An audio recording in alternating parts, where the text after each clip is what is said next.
Okay, thank you and welcome. We're going to call this meeting to order for the Almont Community Schools Board of Education special meeting at 6:08 p.m. Please rise for the Pledge of Allegiance. I pledge allegiance to the flag of the United States of America and to the republic for which it stands, one nation, under God, indivisible, with liberty and justice for all.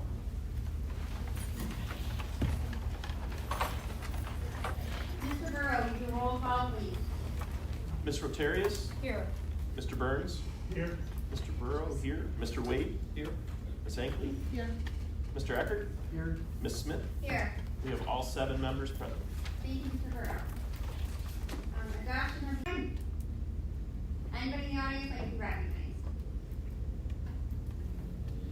Thank you. Our new business is communications for the final superintendent interviews.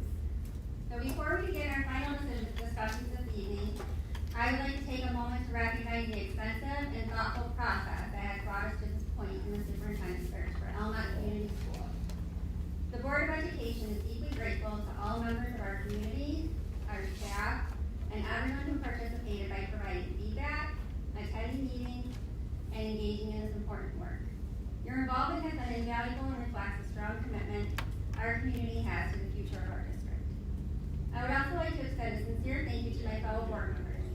I know each of you feels the weight of the significance of this decision, and you have approached every step of this process with moral responsibility, professionalism, and dedication to our district. On behalf of the board, I would like to express our appreciation to our facilitator, Scott Morrell, from MASC, for his guidance and support throughout this search process. We would like to extend our sincere appreciation to both of our finalists. Their time, preparation, and commitment throughout this process have been evident, and we are grateful for their interest in serving the Almont community. In the interest of transparency, I also want to make a brief personal disclosure.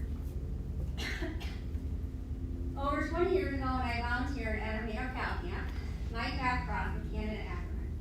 For guidance from our legal counsel, this past connection does not constitute a conflict of interest, and I remain committed to upholding the integrity of this process as we move forward towards a final decision. Before we begin, we ask everyone in attendance to please be mindful of distraction, including silencing cell phones, so that each candidate is given the full attention and respect that they deserve. Today, both candidates toured our campus and facilities and met with a variety of staff members. After that, they attended a meet and greet that was open to the public. This evening, each candidate will begin with a 5-minute presentation to the Board of Education. During the interviews, the board will ask a series of questions. Board members may ask follow-up questions and request additional examples or information as desired. The candidates may receive different questions. Each interview may take up to 75 minutes. A brief recess will occur between the 2 interviews. After the second interview, the board will take another recess and then return to deliberate. After each interview, please be sure to complete a feedback form and submit them to Mr. Morrell from MASC. Our goal is to make a final selection this evening and move to recommend a candidate as the next superintendent of Almont Community Schools, pending successful contract negotiations. We will now welcome Mr. Kyle Wood.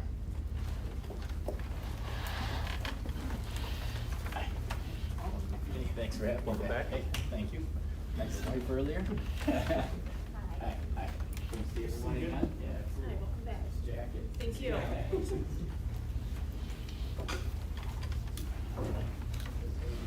here.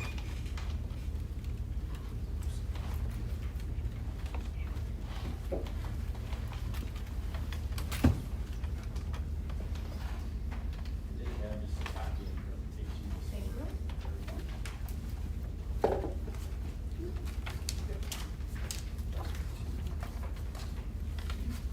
Thank you. Yeah. All right, well, I appreciate the board having me back. It's another good turnout from the community, which is always great to see as well.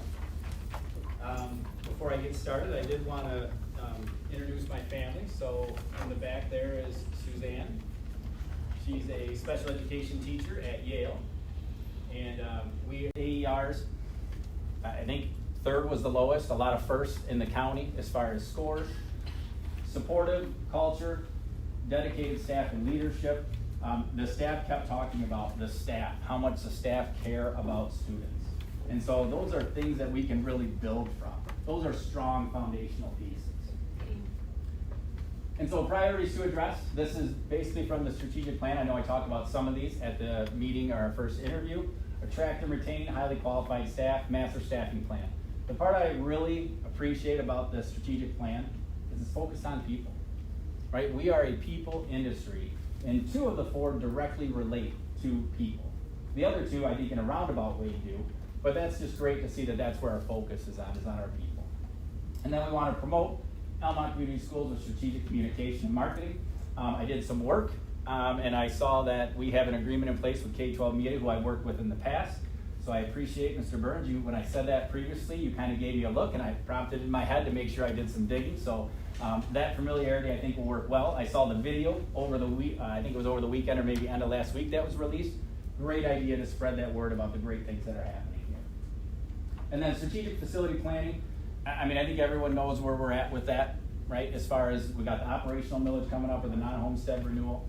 We need to look at the sinking fund, and I'll get into this more throughout the interview and later on. But just the idea that our facilities, we need some attention there. And then I asked the question, what must never change? What is something that Almont Community Schools must always have? Student staff engagement. I just talked to a 1st or 3rd grader that went to the Detroit Zoo. Lit up, right? Student staff engagement. I saw on your Facebook there, a 4-day field trip. That student engagement, the staff working with our students, and the love for the district. And those are all things that came through today as well throughout the process. So the next thing I want to just briefly touch on is experience alignment. Okay? So we've got the strategic priority, and then we've got the aligned leadership experience. Continuous improvement. But we've been able to have 87% retention at the elementary, 91 at the middle school, and 94 at the high school. So just starting to see how those processes, where we're going, and what experiences correlate to that. Hiring for culture and passion of learning, leadership development. Learn today, we're going to have a new elementary principal and a new high school principal. So those are things that when I came into my current role, the superintendent and I, we had 1 returning administrator of all of our positions. And so that first year was a lot about building the team and building the capacity. And so similar here, build that team, build that capacity, and getting to know the Almont community better. And then community engagement, and this is what we just talked about as far as marketing ideas for that. And this is kind of what that one Almont idea comes back to. The idea that let's gather information from our stakeholders and let's present an idea. Is this something we want to run with? Is there something we can market with one Almont? I've got a lot of ideas, but how can we use that as our catch line? How can we have a community promotion? So if they say our mission or our vision to us, they get a sticker that says, one Almont or Go Raiders, or a t-shirt that says those things. So that's what I'm thinking about with that marketing aspect. And then obviously facilities and operations. As I talked to Jason, the facilities director, you can tell these buildings have been cared for, right? They're in good shape, and sometimes that's hard to relay to the community that our buildings look good, they're cared for, but the infrastructure is what we need to work at and what we need to replace. And so you can tell there's love to the buildings, but how do we build that knowledge? The strategic planning sign out front was good. Complimented you guys last time on that board as far as having that out there. But how do we just continue to build that capacity between the two? And one of the things we talked about that came up was kind of just not repairing, I don't know if that's the best word, but bringing the community and the school closer together. And so that's some things we did throughout our bond by hearing what they wanted, and we were able to pass that bond. So let's get into the 90-day plan. Listen, learn, align, and launch. Okay? So one of the first things that I want to make clear, and I said this throughout, when I was asked, well, what are you going to do when you come in? I said, I'm going to listen, right? I'm going to listen. And so my first responsibility is not to arrive with a plan, but understand the people who built Almont. Right? In my research on the board, I know one person's been in the district for 24 years, right? I'm not going to come in and say to that person, here's what I think we should do, right? I'm going to sit down with them and say, give me some information, give me some institutional knowledge on what direction we need to head. So the first thing, listen and learn. Okay? Days 1 to 30, gain an understanding from all stakeholders. That's what we talked about previously. meeting with the different groups, making sure we're developing that understanding. I'm not gonna come in and jump to, here's what we need to do, X, Y, and Z. It sounds like the PD plan that I was a little curious about last time with Wonders to Amplify. Already a lot of training in place and part of our August PD. Awesome, right? So we're listening and learning already. The next thing we wanna do is we wanna align. So we wanna make sure that as we listen, we translate stakeholders into measurable work. And maybe there's some quick wins. Maybe there's something we've identified that we can say, okay, this is something that the staff has really wanted or something that they wanted done. Let's see if we can do that to start building momentum. And then from there, we're gonna go with our launch. So visible momentum, building on the strengths. Okay, so how, once we get to that point, I've got a few ideas rolling around in my head about the launch and back to school. But now once we've sat down, we've heard what the community has to say, let's put that plan together. We need to make sure we're relaying it not just from the board, but to the staff at Welcome Back PD Days, to the community. Everyone needs to know this is our direction and where we're going this year. And so one of the things that, and we talked about, I talked to a lot of people today, but one of the things that we talked about was this idea of building trust. And so one of the things I'm committing to publicly, right, because if I come in and say I'm gonna do all these things and don't do them, I lose trust immediately. So one of the things I'm gonna publicly declare is we're gonna have 90 conversations in 90 days. So we're gonna do that. We're gonna make sure that's happening. And actually that's probably outdated because I had a lot of conversations today. So maybe it's down to 80 by now. But I wanna publicly declare that because accountability starts with the superintendent. If we say we're gonna build a bridge and work with the community, I have to be the one leading that. I talked about coffee with the soup, and as I reflect, that was not a great answer, right? Like, it needs to be more than that. I need to be visible and approachable at games. I need to be at drama club. I need to go out into the community, right? Get out from behind your desk, Kyle, and get into the community. And so each week, I will update the board on the conversations I had in my board notes. So you, the board, is familiar, and obviously I want you to hold me accountable to that. I've already got a plan of talking to how am I gonna talk to the fall sports teams. I want them to give me, like we talked about, what's 2 things we're doing really well, 2 areas we need to improve. That's a conversation from the football team. That's a conversation from the volleyball team. I'll include that in the board note, and we'll start to build this whole list of collaboration and start to create our plan. And so how I'll organize this is called the voice framework. So the voice framework is the valuing. So this is the listen part, right? We're gonna value our stakeholders with meetings. Then we're gonna organize the insight by identifying themes. That's the align piece. And we're gonna identify opportunities and quick wins. Again, the align piece. And then we're gonna create alignment with the stakeholders. So now we're preparing for the launch. What is going to be that main focus for the year in our continuous improvement journey? And then the last one there is evaluate the progress, right? In the first interview I talked about, if we want to look at student achievement, we have to have a system and a process in place to analyze this is where we want to be. How are we going to collect data on how we're doing throughout the year, make adjustments so we're meeting and getting to where we want to at the end of the year.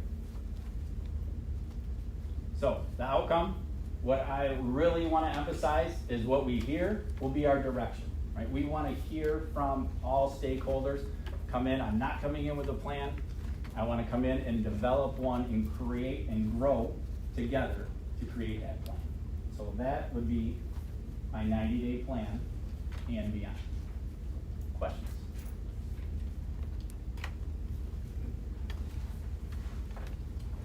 Mr. Wick, you stated in your presentation about the hiring of the OP principal and the high school principal. Mm-hmm. Do you have a plan on how you in that panel as well, depending on if you're available.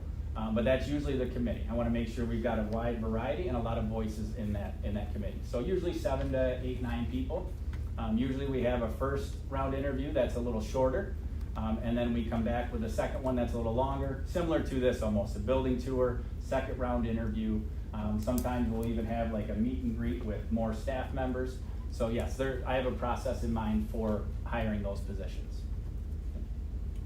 Thank you. The other question I would have is, if you, during your 90-day plan, if you find that something's not working, would you reevaluate? Would you continue to push it to see that you can get it to work more, or how would you adjust? Yeah, I mean, if something's not working, I'm not one to keep beating a dead dog. I mean, if it's not working, but it's a goal that we want to get to. You can see it. Oh, okay. If it's something that we want to continue to work to or towards, we can. But I think if it's not working, I think we need to reevaluate kind of what direction we're taking and analyze, is there another approach that could be more successful? Any other board members have any questions for the presentation?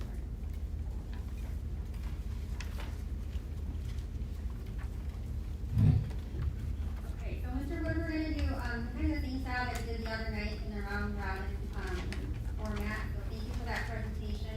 We're gonna move into more questions.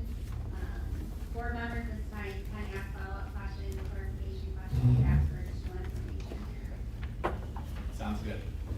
And our next question will be from Vice President Eckert, and then we'll proceed in order. Tell me about a time when you had to optimize a district department or implement a corporate style efficiency measure, such as a major budget reallocation or operational overhaul. How did you execute this shift while ensuring it did not negatively impact student learning or teacher morale? Good question. Thanks, Jensen and Zayden, for coming. Suzanne, thank you. Good question. So I think I can think of a situation that we're working through right now. So currently in Crossix, we're absorbing about 6 teaching positions to make sure, we're in a little bit of a deficit to make sure we get on the right side of that again. And so we had some positions where a teacher retired, and we had another couple where they moved on to other positions or decided they wanted to retire after the school year started. So we subbed those positions knowing we were going to absorb them through attrition. And that's usually the approach that I prefer, is if we know based on numbers, we're getting smaller, just like most schools are, especially in one of our elementary buildings. And so we knew that those positions were going to be absorbed, so we didn't want to hire somebody and then lay them off at the end of the year. And so as the year went through, we monitored retention numbers, we monitored, basically student enrollment throughout. And then after spring break, after we obviously notified the board for multiple weeks about these changes and had conversations with them, after spring break, I met with each one of those staff members that were going to be impacted, because obviously in order to fill those internally, someone has to move. And so I met with each one of those staff members individually with the building principal, just to go over that this is not a reflection on you or a negative on you and your teaching abilities. This is simply, that teacher has now met with that teacher multiple times throughout the day. So we set up subbing time for that teacher to be released, to go work with that teacher, to get access to their curriculum. And so to make that, we support that transition as much as we can throughout that process, because we know that's not easy. And so that is kind of that's the one that's popping in my head. How did were you guys able to right side the ship over there? Yeah. Were you guys able to right side the ship by doing this? Yeah. Those with no gaps or anything? No, we're able to right size it. We'll be back in the black next year. So yeah, it was a move we had to make, and it's something we've been doing through attrition instead of layoffs for a couple of years. This year we just had such a large number, and it just happened that our elementary numbers were decreasing, particularly in one building. So we have 2 elementaries and a Geiger early childhood. And so the one is maintaining 3 sections. The other elementary building is mostly going down to 2 sections in each grade. And so as that attrition happens, those are the positions that we had to bump staff around into. But yes, we'll be in a better position, not just for next year, but long term. Right? Those are hard decisions to make because we know it impacts people. But for the long term success of the district, we had to do it. So when you're using long-term subs, do you find that as administrative, does that impact your overall student performance or test scores? Like, is that something you guys took into consideration in that process? Yeah, we definitely take that into consideration. We were fortunate to have multiple retired teachers come in and fill those positions. One in particular actually was the previous retired teacher. Then another teacher had moved in, and then she decided to retire, and that retired teacher came back and filled that. So absolutely, I mean, that's always the first thing we look at is that student instruction. Same thing, we had a 5th grade ELA position, and we had a former retired K-5 teacher with 20-some years of experience, and she had such a wonderful time that she is going to get her cert renewed so she can come back and teach again. So yes, that's definitely something that we consider and have many conversations about.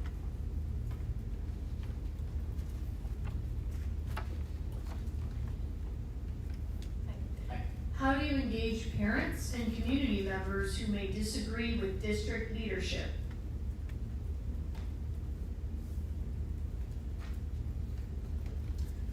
Well, that would be new to me. Never had that before. Obviously, just kidding. No, I mean, I feel like it goes back to that listening. You know, I mean, we're not going to make decisions and be able to keep everybody happy all the time. I think it starts with that open door and just being willing to listen. Being willing to meet with them to gain understanding as far as why they disagree with the decision. You know, is there common ground that we can work from towards a mutual resolution? And I feel like just being open to that is really the first step. You know, we make tough decisions, right? The board, superintendents, building principals, teachers, like we don't get many softballs. You know, most of the time a decision could go either way. And so I think as long as you have a strong, rational basis for your decision, and it's in the best interest of students and staff in the district, then that's the direction we would go. But always be open to what the community has to say and their perspective, because that's who we're serving. So. Thank you.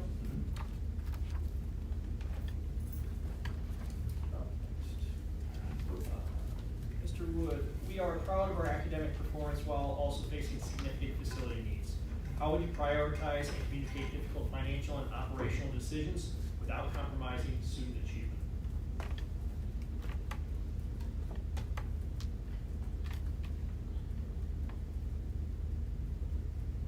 I think, good question. I think that's always the balance that you're looking for, right? As schools get smaller, right? And I saw in the strategic plan, right, the kindergarten group coming in is the smallest group in the district. Although I did hear good news tonight, that the kindergarten group is bigger than the outgoing senior group next year, so that's phenomenal news. But I feel like just being able to rationalize the decisions, and so let me just give you, for example, like a priority list. So the first thing I feel like we always want to protect is student instruction and well-being. So if we get into a situation where we need to reduce, hopefully we never get into a situation where we have to lay off, but that's the first thing we want to look at. We want to make sure that student instruction is preserved, right? The least amount of impact we can have in that area. But not just that area, but their well-being, right? We know students are coming with more social emotional needs than previous generations. I'm going to turn this a little bit so I can talk to it a little more. And so we want to make sure those programs are valued as well.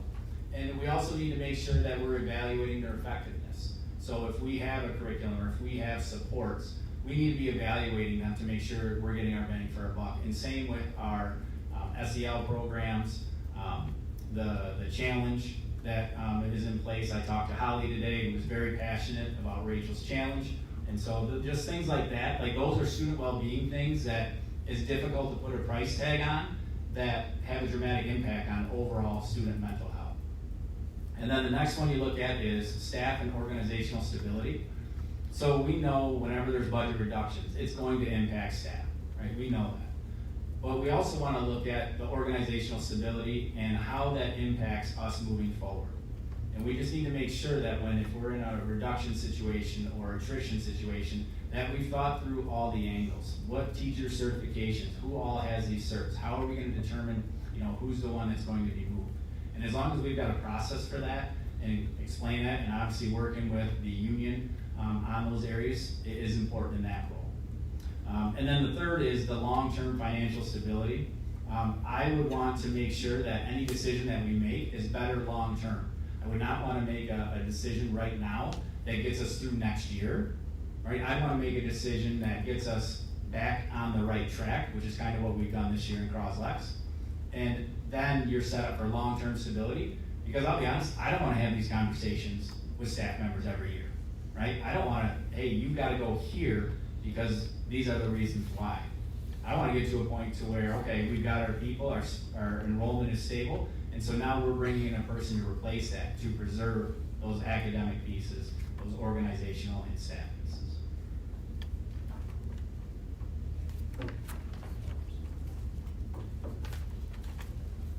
Mr. Wood, what district-wide systems would you strive to put in place to address the achievement gap, particularly assuring that both struggling learners and advanced students receive the appropriate depth and pacing? Good question.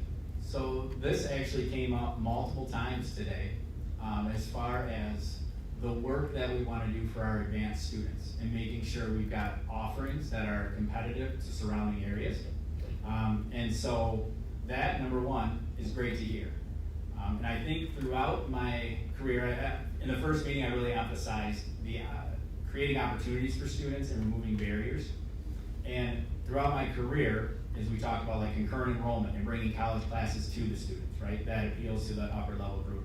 CL5, bringing SC4 to our campus so we could keep that program running. So I think the advanced students is a group that we want to make sure.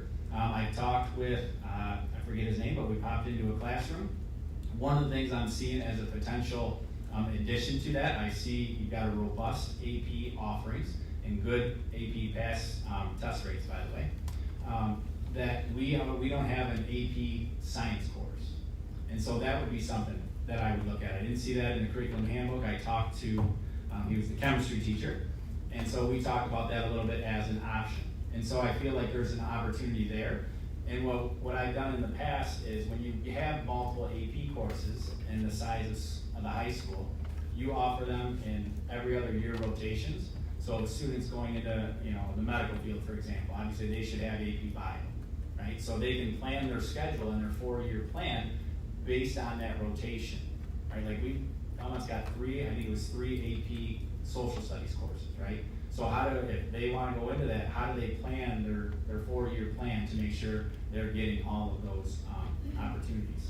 And I talked with Ella Tesla today, and she talked specifically about these type of things as far as her desire for the classes she's taking, the plan she has, and it was just awesome to see this student who wants those extra advancement opportunities. So I think that's kind of the way I would focus on that. It's about when you see those opportunities, how do we then make them a reality for our students? And the other part of your question, as far as the struggling students, I think that goes back to our MTSS processes, right? When we talked about that in the first interview, about when we take the assessments and do the data analysis, with a group that's not where we want on the NWA benchmark or on our interim or common assessments, how are we then going to support them? And what's our process in place there? When I read through the AERs, especially at the elementary, sounds like a robust MTSS process in place. Croslex also uses that win time as an intervention time with that block of set-aside instruction, which hits all 3 groups. You've got your group that's struggling, you've got your group at grade level, and then you've got the group that gets advanced instruction. And so I think you enhance those, and if something's not working with our progress monitoring, then we switch the intervention. But I know we worked collaboratively with SC4 on a number of partnerships, and so it's really just finding a community college to partner with, and then starting to create that map of, what's your junior year look like, what's your senior year look like, what's your 5th year look like as part of that Michigan transfer agreement, and then, what associate's degree do you want to offer, and then the number of classes listed. And what we worked with was, they needed like eight students in order to run the class at our campus. So that was what we had more than that, but that was what we always worked with. And it was really just about creating that conversation, having that partnership. Another example, we had, when I was a building principal, we offered our first CTE program at the high school. And so it was our business CTE program. And we were able to work with Eastern Michigan Bank as the community partner. And then students who earned a certificate through that program, again, working with SC4, we created an articulation agreement that if they got that certification, they got the Business 220 credit. And so I feel like it's not just CL5, but maybe there's other opportunities there like a CTE program where we could create an articulation agreement, something like that, where there's other opportunities in addition to that. Mr. Wood? Okay. You currently serve as the assistant superintendent.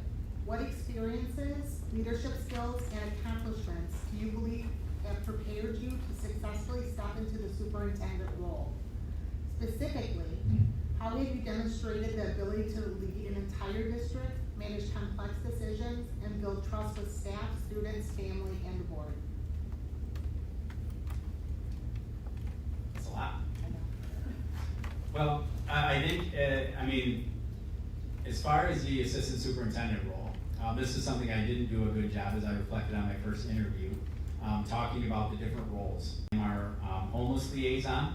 I am our English language coordinator, and I see Almont has an increasing number of EL students in the district. I'm the sex ed committee advisor. We presented that to the board 2 years ago, or a year ago, and so this year is our off year, so that'll be again next year. I'm our Title I coordinator. So I mean, I've had just about every role you can have, and I've also been in budgetary meetings, I've been in facilities meetings, assessment planning, and so I've had all of these roles. You know, when we talk about the suspected gas leak, right? I'm right there with the superintendent, and we're collaboratively making decisions together. Extensive budgeting experience, both with grants, but also the district budget, part of those attrition conversations, how do we right-size the ship? So I a variety of experiences. As far as trust, I talked about the collaborative processes that we use when we adopted curriculums. So we would always have multiple grade levels, multiple teachers involved in those processes. They would be the ones reviewing the curriculums that we might pilot. They would be the ones implementing. We would meet, they would provide input, and I would always ask, like, which curriculum do you prefer? And so just having that collaborative process. To go back to your original question about interviews, we always have multiple stakeholders in on those interviews, right? So develop that trust and that leadership piece is important. And as far as like the district, I don't think there isn't anything. I've been, worked with the board on numerous topics, worked on the district negotiating team. So I've been through all of those processes in my current role.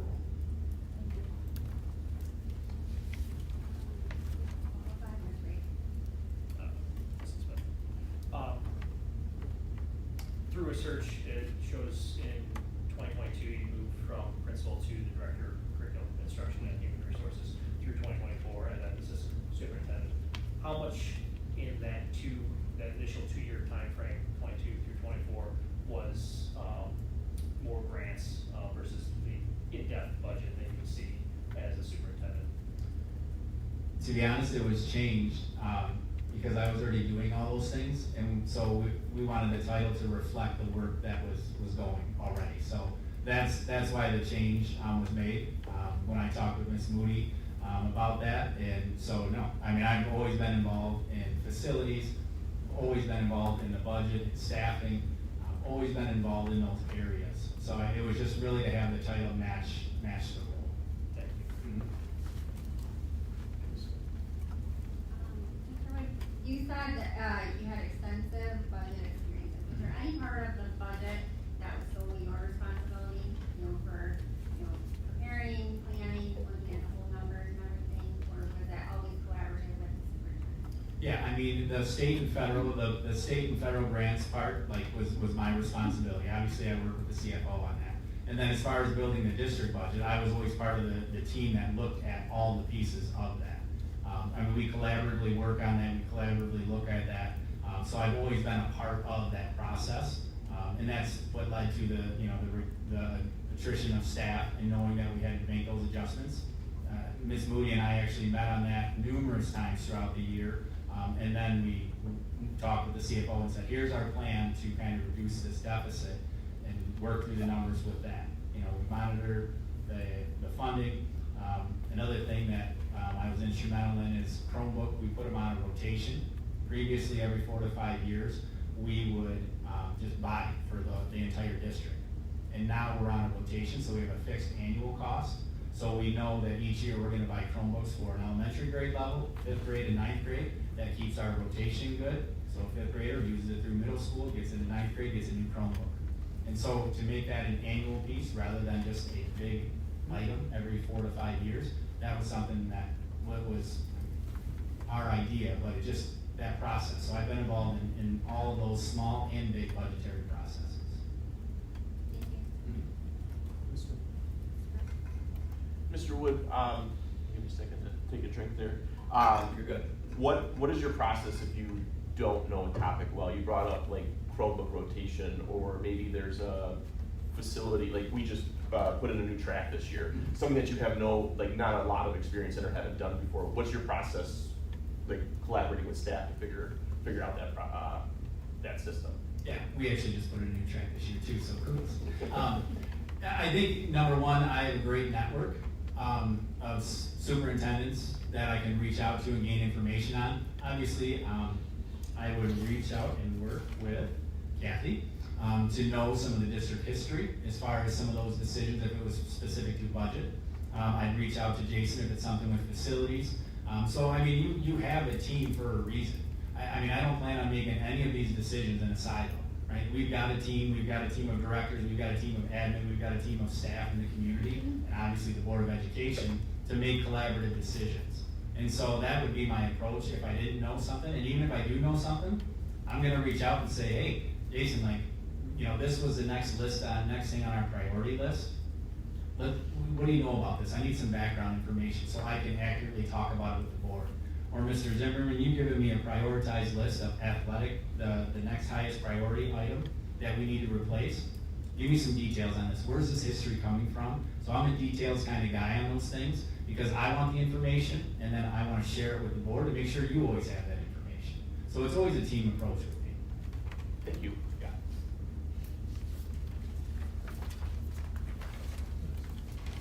I'm also the next question. There we go. In your first interview, you mentioned how great Almont School's test scores were. And then, so how do you make sure that during this transition that all things that Almont is already doing well stay intact for our staff and students? Yeah, it's kind of what I was doing today. You know, I asked a lot of questions about that curriculum transfer. I am familiar with Wonders, but I'm not as familiar with Amplify. And so one of the things, you know, your elementary scores are great and your ELA curriculum is switching, right? Why did we make the change? And a lot of my questions were about what PD have we done already? What other supports are we gonna need to start the year? Do we have PD scheduled for August? And I got great answers. We had staff collaboration time. We went and saw other schools that are implementing or have been implementing Amplify. We've got PD planned for August. And so I think it's coming in and making sure things that I know work as far as, you know, professional development and the professional development schedule we talked about. I like to have a training and then we implement the curriculum for a month or month and a half. And then we have another training. So you can add layers to the professional development as the teachers gain a greater understanding of the curriculum, for example. And so I'm well aware of the achievement and the blue ribbon accomplishments. And so that's why I'm very, want to make sure I've got an understanding of everything in place because obviously, you know, that's a high bar and I don't want that bar to be lowered when I come in. And so that was a big focus in my information gathering today. Thank you.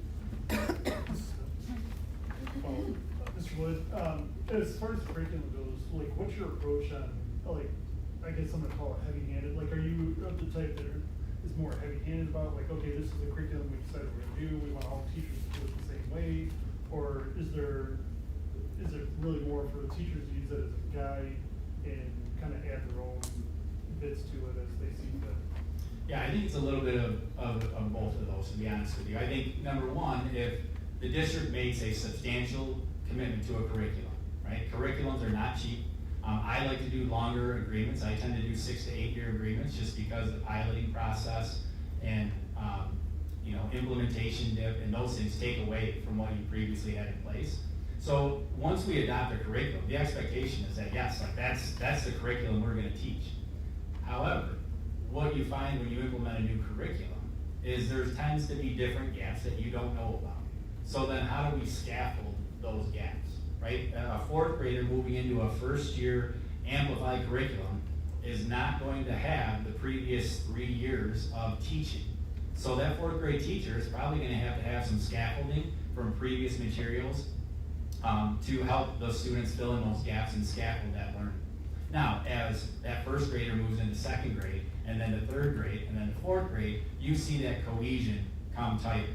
And then to me, it's about that PLC team, that grade level team meeting, making sure they're teaching similar topics, similar times, the assessments are aligned, right? And then at that point, you start aligning the curriculum to what you're teaching. So the one thing I always say is the art of teaching is the teacher, right? I never want to take that away from the teacher. But we provide the structure and the guide with the curriculum to make sure we're all teaching the same things, right? And then that's why we purchase the curriculum. Thank you.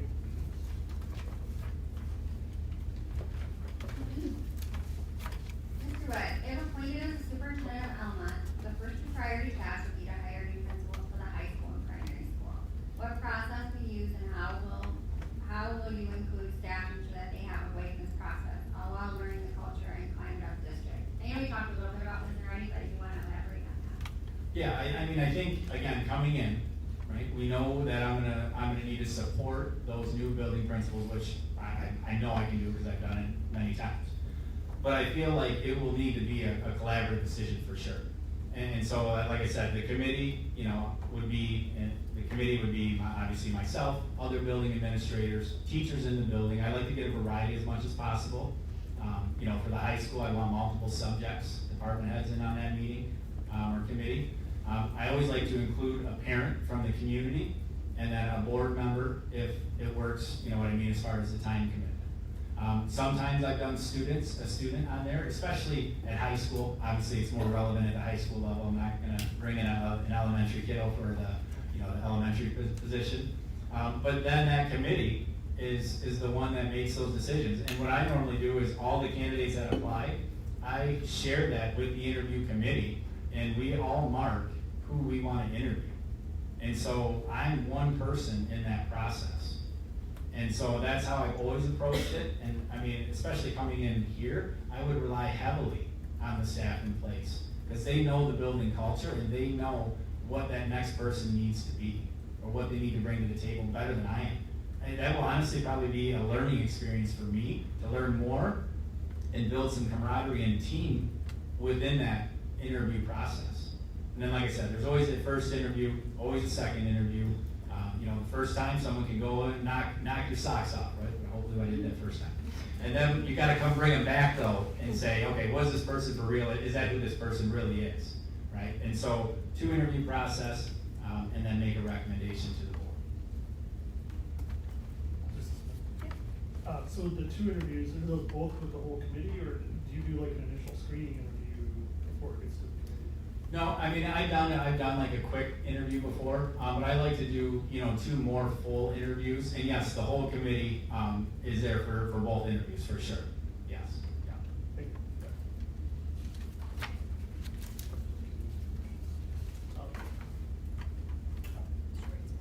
Mrs. Smith. This is a question from our community members. How will you make sure Almont stays Almont with a mostly new admin team district-wide? Yeah, I think we kind of hit on that in the 90-day presentation there, in that it's one Almont, or it's Almont Community Schools. It's not Kylewood Schools. It's not the new administrator schools. And I think that approach, coming in as a new principal, because I've done this in multiple districts. Coming in as a new principal, you come in and do the same things that I'm talking about. You get to know staff. You get to know the curriculum. You get to know the community and the parents. You don't come in and make a bunch of changes. You get to know what works, and then as you're in with the teachers, and you're working and you're meeting with your department heads, and you're working with the staff and students, then you start to say, okay, this is an area, let's look at this, or this is an area, let's look at this. So I would expect the building and principals to come in the same approach I have, that we're coming to complement, we're coming to assimilate, and then as we see things, then we're going to address them and have a plan to improve those areas. And one thing from my role, both as building principal, head building principal, for 12 years, and as assistant sup now for 4, the issues will find you. right? They will find you. And so you'll have to work through those with the team, but just to come in with that same approach that I'm coming in with is what I'd be looking for.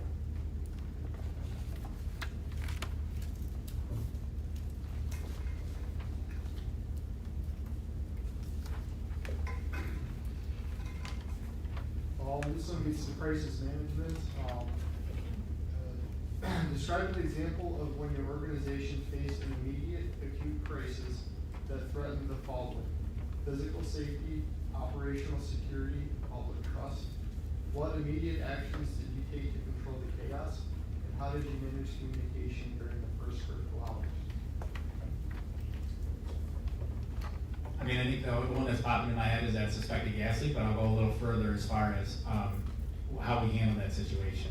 So that obviously, multiple parents had reported that they smelled gas at our student drop-off line. And so the first thing, we get the call from the building principal, hey, this is what I'm hearing. We instantly call the gas company. They're sending somebody en route. We have a gas meter that our gas reader, our facility guy, and yes, it's going, it's reading gas. So then, okay, we need to get these students out of there now, right? And so then it became a process of directing the people as far as, okay, we called the transportation director. We need to know how many buses you can get. We called back the building principal, hey, start to develop a plan and give me 2 staff members that can go around and go room by room to tell the staff we're gonna be evacuating as soon as possible, and I'll give you the sign. We reached out to local law enforcement so we could make sure they were there, right? And at this point, we weren't sure if it was, how big of an issue this was. So we made sure we reached out to local law enforcement so they would be there. And so we just continue to coordinate these pieces. And as they're giving us back this information, Ms. Moody and I pulled up a community document that we've used, and we started to adjust the language in there so we could let the community know that this was going to be happening, right? If you show up with bus communication out that we were going to be evacuating the building of a suspected gas leak, that the gas company was en route to check it, we turned off all gas, anything with gas in the building, we turned off. And so we just tried to have a step-by-step plan to notify the community and ensure student safety. And then towards the end of the day, the kids were having a great time, by the way. Like they thought it was the best. Like, let's have a field trip there more often. And then at the end of the day, once we received the all clear, what it sounded like was there was an excess like gas burp, and so that is what they were smelling. And so by the end of the day, we again sent a message out to the community just saying we have an all clear to return. We're going to return to the building and have our normal dismissal. So again, we coordinated with transportation. We moved back to the building, let the staff know. Staff was great. The directors were great. I mean, it truly was a team effort to ensure student safety. Mr. Woods, so for the communication portion of it, what do you find to be the most effective communication to the different, to the staff, to the parents, to the community as a whole? Yeah, I mean, normally what I do is we send the information to the board first, then we send it to staff, and then we send it to community, kind of in consecutive order. And so that process has tended to work well because the staff don't want to hear about it from a student, right? So we want to make sure we're relaying it in the proper order. But I think it's just about being open and transparent based on the information we have at the time. At the time, we had concern of a suspected gas leak, and in an abundance of student caution or student safety, we're going to evacuate, and we will provide an update later in the day. And I think it's just maintaining the communication and keeping the community informed. But I also think it's a balance of those matters, you have to make sure you've got student safety taken care of first, right? I'll answer questions and I'll take the heat for not relaying it fast enough later, because the first priority is always to handle the student safety piece first, or staff safety first. And then we're gonna draft the communication. We didn't start drafting the communication until we had the pieces moving to ensure student safety. Then we went to the community communication. Thank you. Yep. Mrs. Smith, the next question is actually duplicate. If it's okay with you, I do have some additional questions that I can switch gears with. Mr. Wood? Yeah. How would you proactively market Almont to school choice students and retain current families in the face of fluctuating enrollment without compromising our academic or fiscal stability?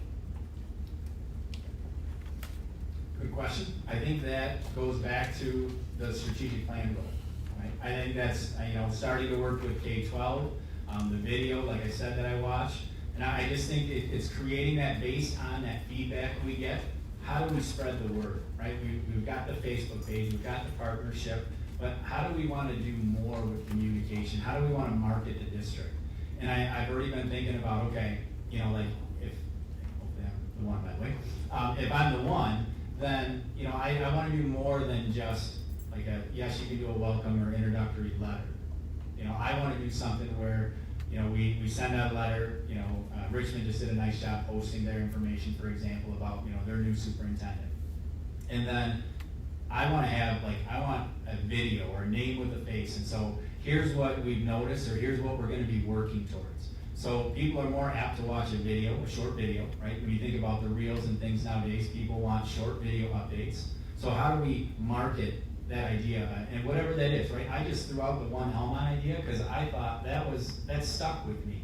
As I looked at the strategic plan goals and the things that we are heading towards, the idea of one Almont and what I heard today, bringing the community and the school district tighter together, that could be something that we market. That's our rallying cry, right? And so I think it's just those opportunities come up. How do we then capitalize on them? How do we show the classes that we're offering? How do we show our extracurriculars, our drama, the choir? Choir in middle school, how awesome is that? I did that today, right? How do we market those things to those people that are interested in those areas? How do we continue to add to our academic offerings? And I think it's just that general approach of making sure we continue to relay all the good things that are going on. It's just got to be at the forefront of our mind, and reaching out to media, newspapers. I read about the new board members coming in from the Tri-Times there, right? So all those things are just, we have to use all of our outlets to spread the word about all the great things that are happening here. I just think it's just creating that plan together. Thank you. What district challenge or challenges are you most energized to tackle here, and why?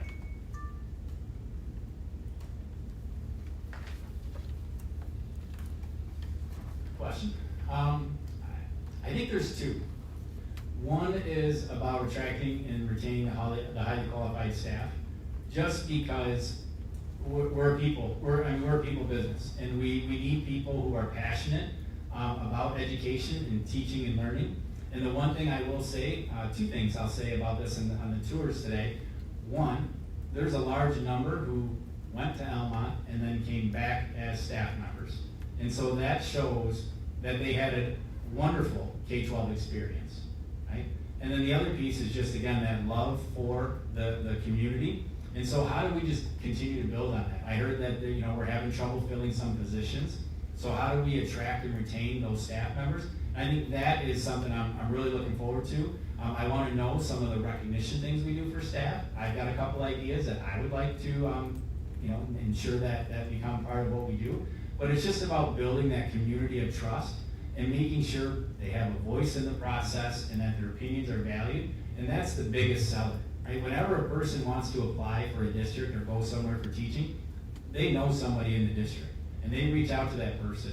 And we want that person to continue to say wonderful things about Almont. And then the other one is the facilities piece. Facilities to me is just it's almost like a puzzle as far as that process with it. And we're going to have to persevere, right? We've not been able to pass the sinking fund or a bond. And so giving up is not an option here, right? Our students deserve and our staff deserve improved facilities. And so I will not give up on that. We will talk with the community. We will adjust what we're proposing. Ours, the one we just passed, very much a meat and potatoes bond. There's no new buildings going up. There's nothing really that exciting. It's about having students safe, warm, and dry for the next 20 years. And then after you get that in place, then maybe we can go for something that is a little nicer or a little more flashy, or you build a fine arts or an athletic complex, right? But I will continue to do that and adjust that plan for students.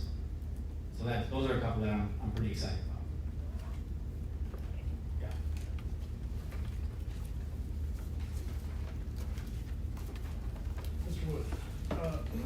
Where do you stand on the balance between punitive punishment, such as suspensions, and restorative practices, like conflict resolution?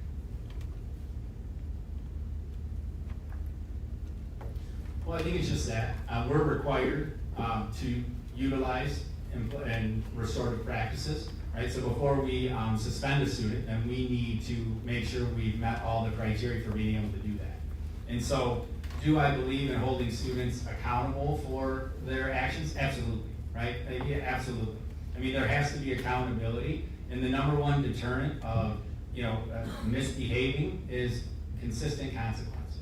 And so, yes, students need to be held accountable, but I'm also not one that is a pound of flesh type person, right? If a student makes a mistake and it's not something egregious, they're gonna get some consequences. We're gonna talk about how we can repair those relationships, but I'm not gonna hold that against that student. You know what I mean? We're gonna move forward because that's what life is. You make a mistake, you learn from it, and you move forward. And so I think it's a balance of the two. Thank you. Mrs. Smith, just kind of a follow-up question. Mr. Wood, speaking on the accountability piece, what will you do to work toward achieving accountability for all grade levels? Are you talking about in like discipline? Yes. Or, okay. Yeah, I mean, obviously discipline has to be scaled appropriately, right? A senior, and I met a young man who was doing some cleaning because of a senior prank, right? Scaled appropriately to the age of the student, right? We're not gonna discipline a middle schooler the same as high school. And so that's why there's always a range in the student handbook as far as the discipline assigned, because you wanna take in other factors. What is the discipline history of this student? Are there any disabilities for the student? So there's a number of factors that go into that, and when you make those decisions. You just wanna make sure that the punishment, meets what the action was. Thank you. Mr. Wood? One from the community.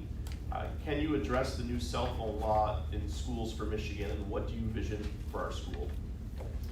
Yeah, I'm super excited that the state finally stepped up and addressed cell phones. This is something that districts have been begging for quite a while. And so we went to a more stringent policy a couple years back. And it's basically, middle schoolers can't have them, right? They can't have them. High schoolers, you can have them during or in between or at lunch. In between classes or at lunch, or we have cubbies that they put them in during class. And honestly, it has not only been beneficial for students or for staff, but students as well. Like the distractions of having a firmer cell phone policy has been a great adjustment. I feel like the state kind of stopped a little bit short of what they maybe could have done, but we also want to have some local discretion as well. I mean, we know that technology isn't going anywhere, but they don't need to have a cell phone when you've got a Chromebook. A parent can get a hold of a kid and we'll get them down to the office, lickety-split, right? Like, you don't have to have a cell phone, and we've seen students actually say like they're glad this is going on because they're not worried about it buzzing in their pocket and creating distraction. So the state finally took the right step, and then we just as an individual district need to shape what we believe is best policy. Thank you. You already answered my next question, so I'm gonna go to a community question. What do you believe needs to be done to have a successful bond campaign? Yeah, I think the first thing is obviously just listen. Listen to what is, what were the reasons that the last one was unsuccessful. And I think it's just important to relay and have them understand, the community understand that when you look at the buildings, they look good. But it's the infrastructure. It's the 50, 60-year-old univents that are well beyond their life expectancy that you can't buy parts for anymore. And just try to create that understanding. And you want to create a campaign that relays transparent information. And if there's a community concern, you adjust your frequently asked questions page and repost. You invite the community in. We were contacted by the local newspaper, and they wrote a nice article, and we had pictures of lockers with bolts because the clips had broken off, right? Like they have to see all those things. And you also have to focus on, there's some people that are going to vote no matter what.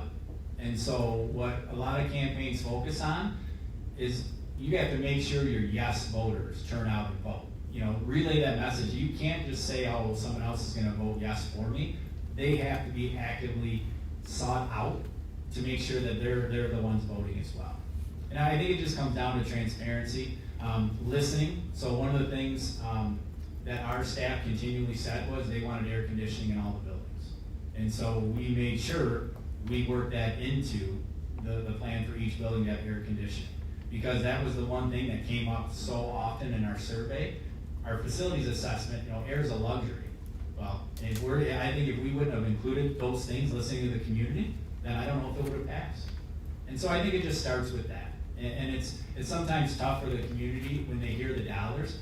It costs so much to replace and repair, you know, infrastructure in schools that you really need a sinking fund every year to do some of those projects. And then every so often, you need that big bond to come in and do the things you can't do with the sinking fund.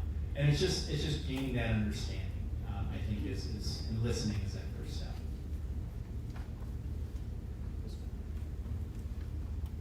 So you said for the campaign, what would you envision as the leadership or the committee on the campaign to take charge of getting that information out to the community?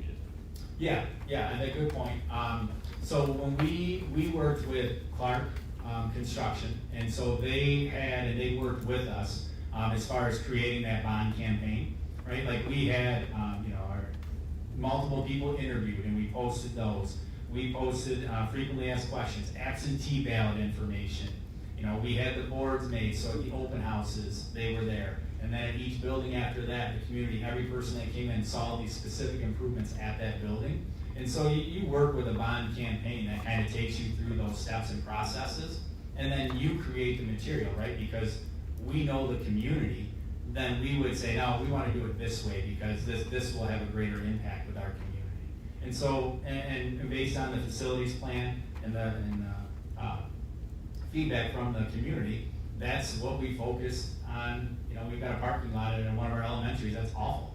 Well, we were able to purchase an adjacent property, add to the parent loop, and repay, you know, that will be a significant portion of that building. So I think it's a combination of those things, but they will walk you through a lot of that materials and how you want to communicate and relay it.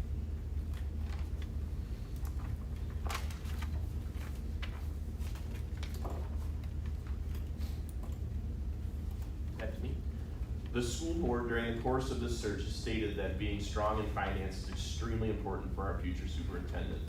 And I know you went over this briefly, but other than grant writing, what experience do you have in managing that $25 million budget across SLACs? Yeah, I mean, it's a collaborative effort. We look at a variety of factors there. We are expecting about a 2.5% foundational increase next year. We're still not sure on the categoricals. And then, from there, once we look at staffing, right, we've got a little higher percentage that are staffing than here. So you look at your staffing that's coming back, you look at contracts, what raises, what percentages are going to impact our budget next year. Do we have any big one-time purchases? We are fortunate that we purchased all of our curriculums. The Chromebooks are on a rotation.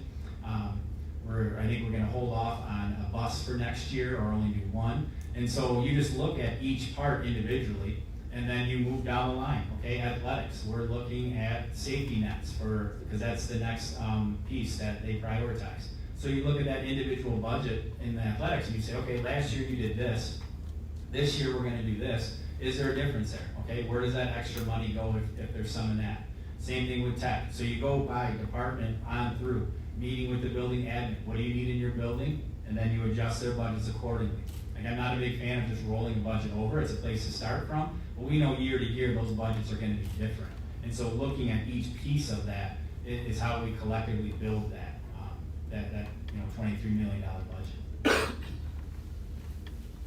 Thank you. You mentioned Chromebooks a couple of times. Like, we're kind of in the situation of we're kind of evaluating whether to lease or buy ourselves. Like, did you evaluate leasing before compared to the plan you came up with something? It sounds like a lease plan. Like, did you compare that to leasing as far as cost of the district? Yeah, we found that this is just better, works better. We do a lot of our fixing in-house. And so we've got an insurance plan and all those things too. So I mean, we just thought that was the better option. And then at the end of that time, we always keep some, for repairs, and then we sell some back. So, yeah, we found that was just a better option. Good, thank you.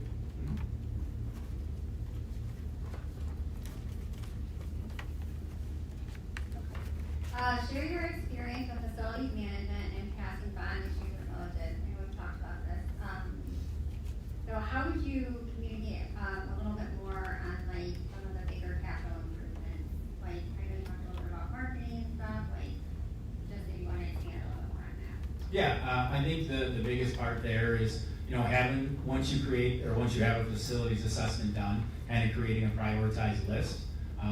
There were some bigger things we were able to do with grant money, sinking fund money.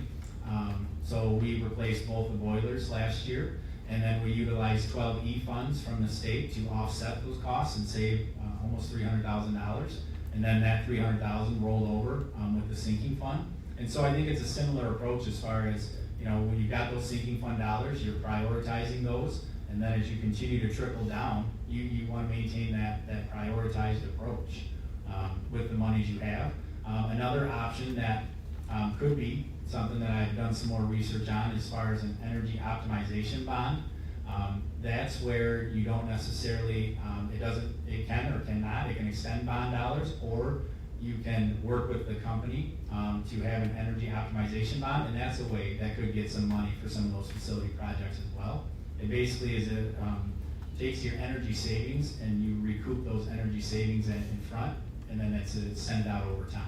And so that could be an option to look at. I'm not saying that's an option we should do, I'm just saying that's an option, right, because we know we've got some facility needs. Okay,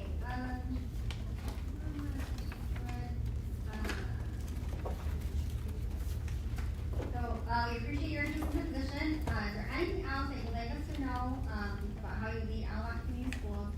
Any other questions you'd like to ask the board, and your closing statement you can make that at this time? Yeah, no, I appreciate this opportunity. It's been honestly a great experience. Today was a lot, but it was, as I told Adam, I forget who I was talking to, but I just said it's a regular day, right? We're working with people, we're collaborating, and then at the end of the night, we're gonna have a board meeting for an hour and a half, right? So it's pretty much a regular type day. I think, as far as for me, I think straightforward, what you see is what you get. I'm not gonna pull punches, I'll be honest throughout. And so I hope I've been able to just portray that to the board and to the community, that I truly am in this for the best interest of students and want to come in and grow and help and move forward on a continuous improvement plan with Almont. So that I just want to make sure I say that. As far as questions, I've got a variety of them written down here. I guess one of the ones that I would like, what is one of the biggest need for students in Almont? I've gained some of that today, but anything different from what I kind of weaned out from my visit today?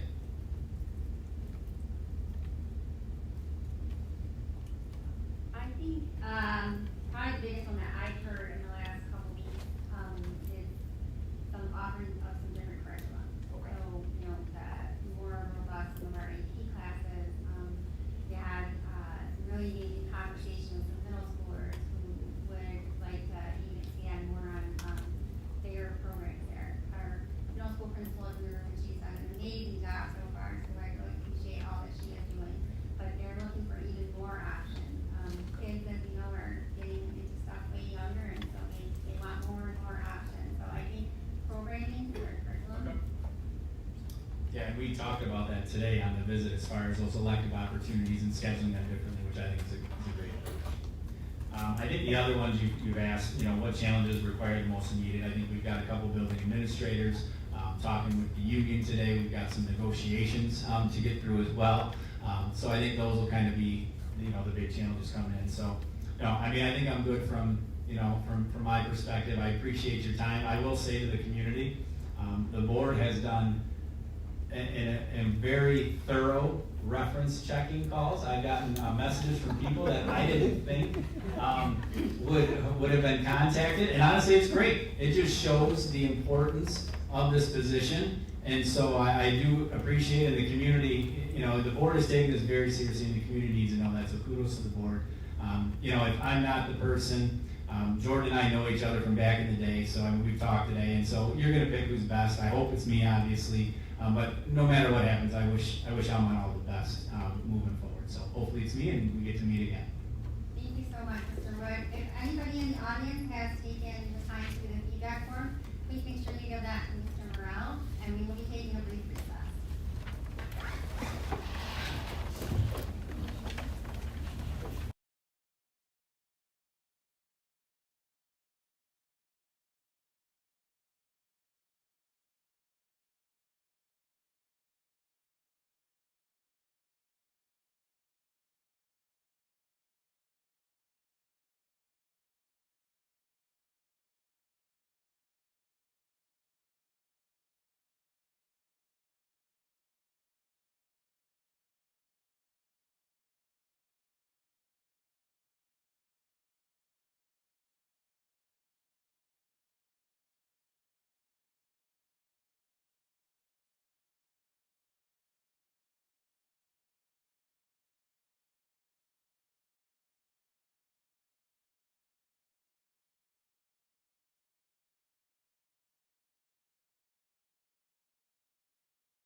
Good evening.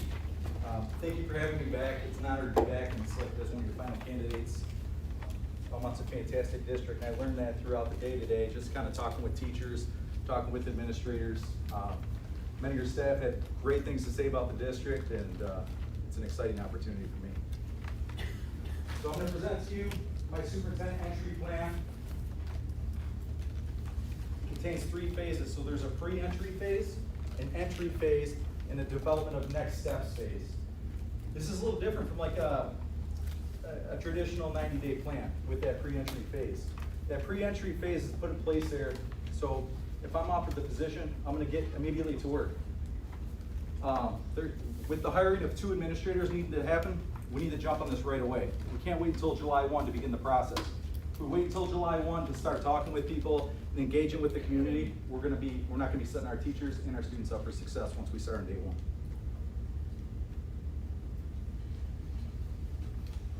So the guiding principles of my plan: every decision I will make as your superintendent will be grounded in what's best for kids. I will be visible. I will develop relationships with community members, with teachers, with students, with all stakeholders. While I will honor the traditions of Almont and the great things that are going on, I'm also going to push the district a little bit. I want to take us to the next level. And I'm going to be transparent in everything I do. Communication it's so important to be transparent, and I think that's one thing that can be definitely improved on. I think every district can improve on that. But I'm going to be transparent in everything I do. So again, the pre-entry phase, this is the looking, listening, and learning phase. So it's really just having discussions. I may have some remote meetings. I'll try to get in here. It's gonna be on my own time. So obviously I have to finish up at Reese, and I have to give them 110% until I'm done there. But on my own time at night, on weekends, I will start engaging in these conversations to get an understanding of where the community is at, where the parents are at, where the teachers are at, where the students are at. And that will give me just a basis for where we need to go. And again, I can't wait till July 1 to do that. We have to jump on that right away.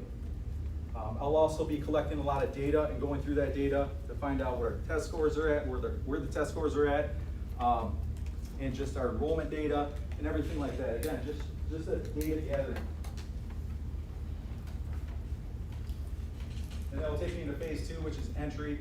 At this point, we'll be really having the meaningful conversations. This is when we'll start developing some plans. So really this plan is to develop a plan. Okay, so this is when I'm gonna have those meaningful conversations with each of you, and we're gonna start setting our goals that align with the strategic plan.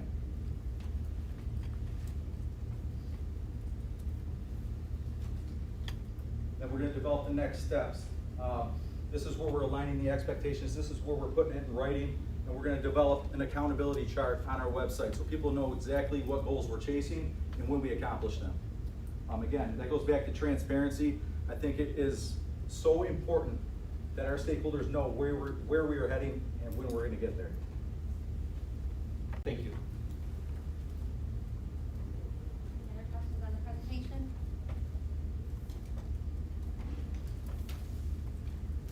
As I stated, that's going to be a round robin format, and then the board members can ask follow-up questions and clarifying questions.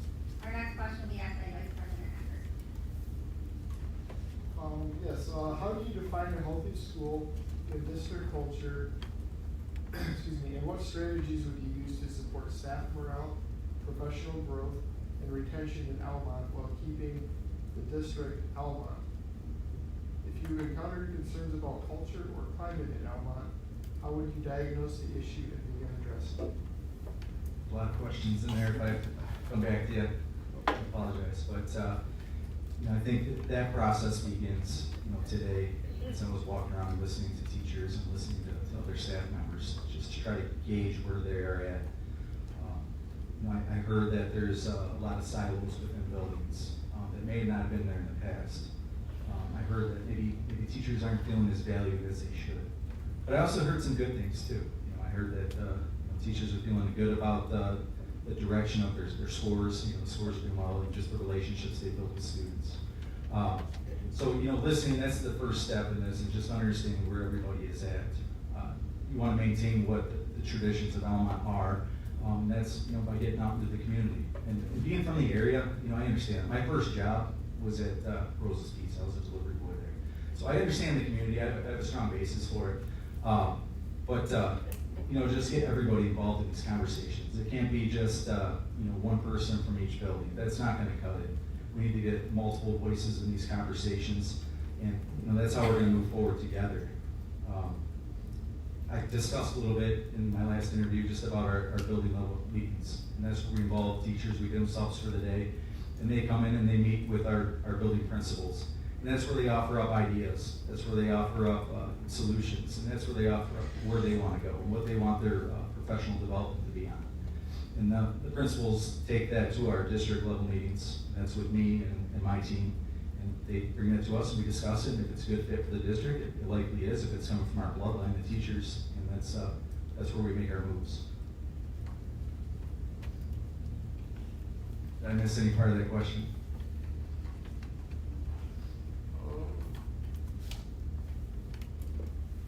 If you encountered concerns about culture or climate in Almont, how would you diagnose the issue and begin addressing it? Basically, if you had a disconnect between what you're trying to do and what you're achieving. Yeah, and those are honest, transparent conversations, and that's built from relationships. If they're not gonna be honest with you, you're not gonna have a true grasp on where the culture is at. I take pride in the relationships I build with all my staff members, and that's by being visible. That's by just having conversations that aren't even school related. How's your family doing? What are your hobbies? Different things like that. Just getting to know them genuinely. Not just at a professional level. And I have an open door policy. Teachers, staff, anybody's welcome to come talk to me about anything at any time. And what I found is I get those honest conversations from people, and it allows me to act on those things right away before they become big issues. So we need to be proactive as well. Thank you. Mrs. Smith? How do you engage parents and community members who may disagree with district leadership? I think you listen, you show them you care, and you follow up. Those are three things that I've always done as an administrator, at the principal and assistant principal level. It's very important that we listen to those concerns. And maybe we don't agree with them, and that's okay. But we better be able to justify why we don't agree with those things. And if we do agree with them, we got to have some honest conversations with our administrators on why. That doesn't mean we're hard on them. Maybe it's part of the growth process. We're all growing. We all have blind spots too, me included. So it's important that we go back to the trust factor.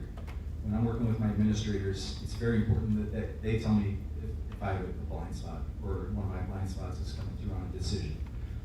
And with the administration team that I have at Reese right now, they are very honest with me if I'm missing something, but I'm also honest with them as well. And it's not something anybody takes personal. It's just part of how we work. Everybody has blind spots.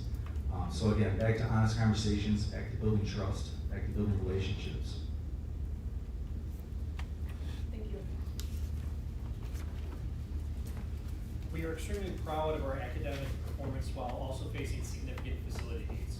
How would you prioritize and communicate difficult financial and operational decisions without compromising student achievement? So you always leave those decisions outside of the classroom. It's most important. We're here for students, we're here for achievement, and providing our students all their needs. So we're going to keep those decisions out of the classroom. Where we can help, though, is looking at our efficiencies. And I discussed last time about that tank hooked up to your boiler, and I did confirm today that you do have a 1,000-gallon tank when you're only needing about 200 gallons of water per day domestically. That's based on the everybody used to take showers after gym class, back when this building was built. But what I'm getting at is we need to look at all efficiencies because you can get out in front of that before it becomes an issue, before we run short of money. So that means we're finding grants to put in LED lights throughout the buildings. We can save money there. That means we're replacing tanks with more efficient tanks. So we're not using heating up a 1,000-gallon tank of water every day. That means that we are utilizing any efficiency that we can. So there's grants out there for these things. We don't need to necessarily pass it on to make these things and get them done. We also want to retain a return on investment in some things. So we have to spend some money to make some money in some cases. So an example I use on that is like a building automation system. So we can regulate the heat with boilers, we can regulate the heat within classrooms, remotely. Right now, I know in this building, you don't have that. Those are regulated within the classrooms. So just look at different efficiencies to try to save the district money in order to get out in front of these things.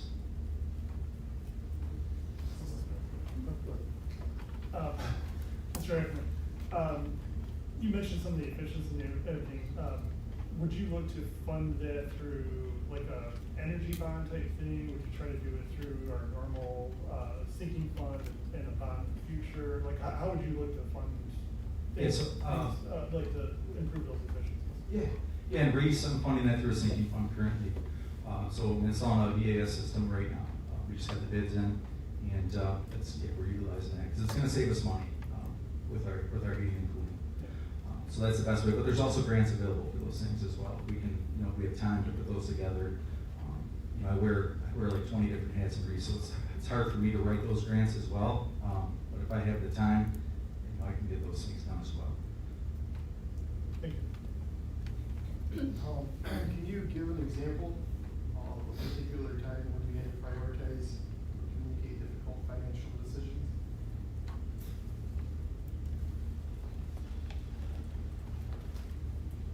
Yeah, I think right now we're going through that a little bit.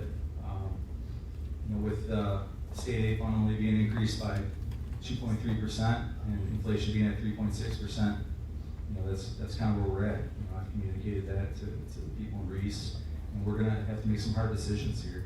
In terms of we're going to do a negotiation year, so it's gonna be tough. We want to do everything we can to give teachers raises and help them feel valued because they're doing hard work. So that goes again to just being creative and trying to find the best way to make that happen. If that means cutting some other things, then we have to make those tough decisions because we have to support our people first. If we have happy teachers, we're gonna have happy kids.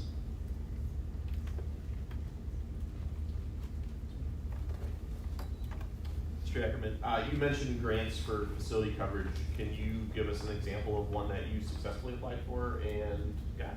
Yeah, I applied for. You scrap that and bring in an energy efficient propane bus. We couldn't do an electric bus out in Reese. It just didn't make sense with the back roads, the cold winters in Michigan. So that didn't make sense for us to do. And then you have to install the chargers and stuff, so the cost on top of that just wouldn't make sense. But the propane buses are fantastic. They operate just like a normal gas bus does. And it's worked out great for us so far. Thank you. Mrs. Smith. As you walk through the district today, things that, I don't know if they came up, the high school is our oldest building, and it's our most efficient, energy efficient. Our middle school is our newest building, and it's the least efficient. Was there anything that you saw as you walked through that you could say, I can tackle that and will help with the efficiencies? Just more so back to what I was talking about. A lot goes with your heating and cooling, your boilers. You have to get those kind of worked out. And a strong preventive maintenance program that never going to come off and cost us hundreds of thousands of dollars to replace. So it's just something like that can go a long way. But just utilizing those preventive maintenance systems, it's a long way. But just utilizing those preventive maintenance systems, it's huge. We had those weekly meetings. We set those goals. I understood what opportunities existed for these kids, what deficiencies they had. And I was able to work with those teachers to make sure those kids were taken care of. And it paid off greatly for those kids. And also we can't forget those kids who are right in the middle, those average learners. We got to make sure that we're providing them the supports that they need and pushing them along as well. And I think goal setting is huge with that. We need to be on the same page with our parents so they have an understanding of what these kids are learning and when they're learning it. And that goes to posting pacing guides, that goes to making sure our curriculum is aligned from top to bottom. But just doing those little things, taking those steps. I think a lot of times in school districts we try to set these enormous goals, and they just set out there for years and years and years. It's like a strategic plan in a lot of ways. Those things just go on a shelf for years. They collect dust. Everybody forgets about them after a couple of years. So we got to just take off chewable bites as we go, achievable bites.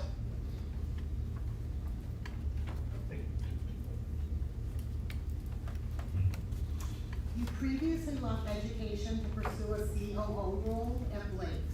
Can you share what motivated that decision and what ultimately led you back to education? Looking back on that experience outside of education, what did you learn professionally or personally that you believe makes you a stronger leader and superintendent candidate today? Yeah. So before I went to Blake's, I was athletic director and assistant principal at Oxford. And when I took the principalship in Armada, I was 3 months into the position when the Oxford tragedy occurred. And I don't like to speak on it because it's not my tragedy. I wasn't there. There were many who were, and it's horrific.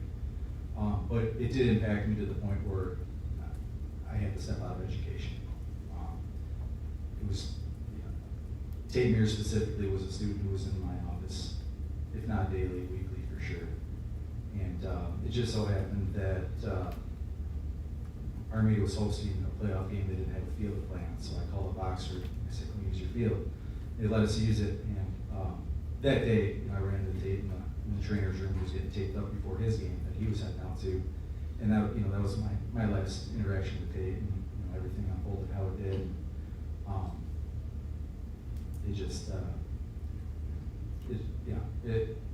That's why I left education. It just so happened that Andrew Blake was on the board at Armada, and he's the owner of Blake's. He said, "Hey, if you leave education, I got a vice president position for you. I think you'd be a great fit." And at the end of the school year, after talking with my family, we felt that was the best move at the time to just kind of step away and reflect and think about if this is what I want to do for the rest of my career. So I went over to Blake's, and I took them through a strategic planning process there to get everybody aligned. They had a lot of siloing going on. They had some issues within their company. And we took everybody from the janitors to the C-suite level individuals. We brought them into the room. There were about 40 individuals. And we developed our mission, our vision, our core values, and we set goals for the company. And it was very well received. And the culture at the company was fantastic after that. And after 6 months, they promoted me to the CEO of the company. And our profits were up, our expenditures were down. It was just, again, the culture was fantastic. And I knew at that time I was ready to get back into education. What I went to school for, what I love working with kids, love working with people. And that's why I went back into it. What I learned there was a lot about business and finance. While I was raised by entrepreneurs, business has always been in my family. So I know a lot about business even going into Blake's, but at the same time, the responsibilities that were placed on me forced me to learn very quickly. And just carrying that my number one goal, and I still remember Pete Blake saying to me, "Your number one goal is the financial health of this company." And it still resonates today, and I learned a tremendous amount about finance and business. Thank you.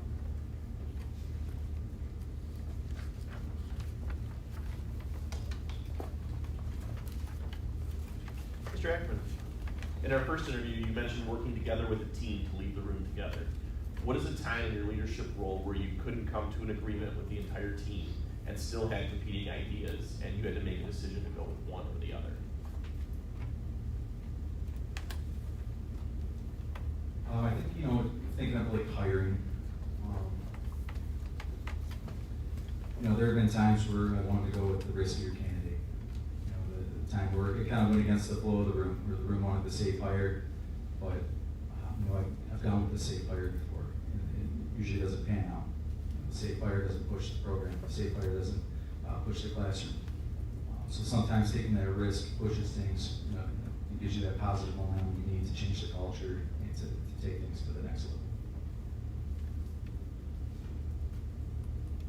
Thank you.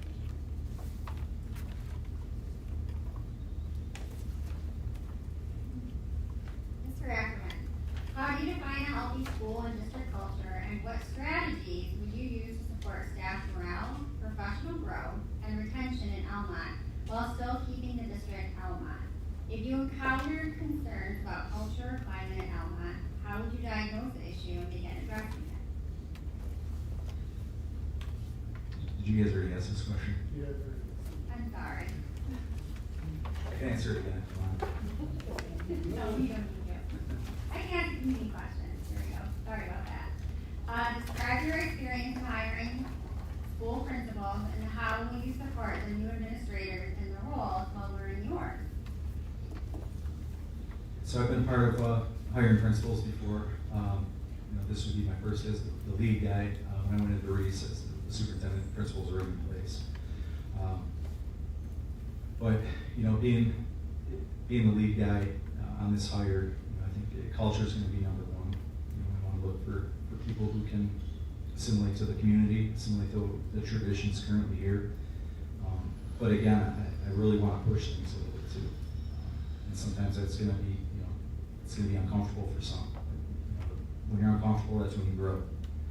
But again, someone with experience, somebody who gets along well with teachers, who is an advocate for teachers, who wants to just develop teachers and listen to them, what they want to do with their professional development.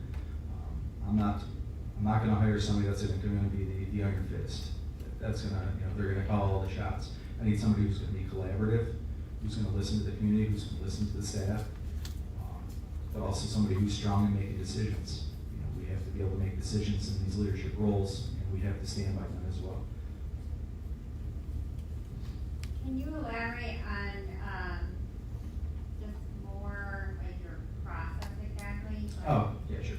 Yeah, so obviously we post, we review the applications. And when I say post, we need to reach out, to as many different websites and people as we can. If we just post on our website and expect people to come to the Almont website to see these jobs, or we expect them to go to the MASA site to see these jobs, that's not going to work. We need to actually reach out to these people and find them. I have a great network of people within superintendents, within principals. I've already had people reaching out to me saying, hey, if you get this job, I want to come work for you. And these are some super strong principals that would do a fantastic job. But again, so I would have a student as part of the interview committee. I would have a board member as part of the interview committee. I would have at least 3 teachers part of that interview committee. And I would have one of our current principals as part of the interview committee as well. And then based on that, it'd probably be 2 rounds of interviews, and definitely some reference checks, and we would go from there. Thank you.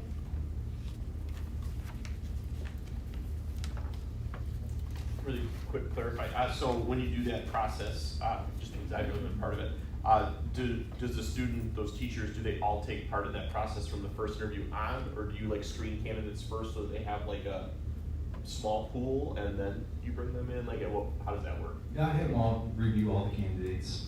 I would want them all to be part of the process from start to finish. I just don't think it's a good look if I'm selecting the 5 candidates or 3 candidates. I want our staff involved in that process through and through.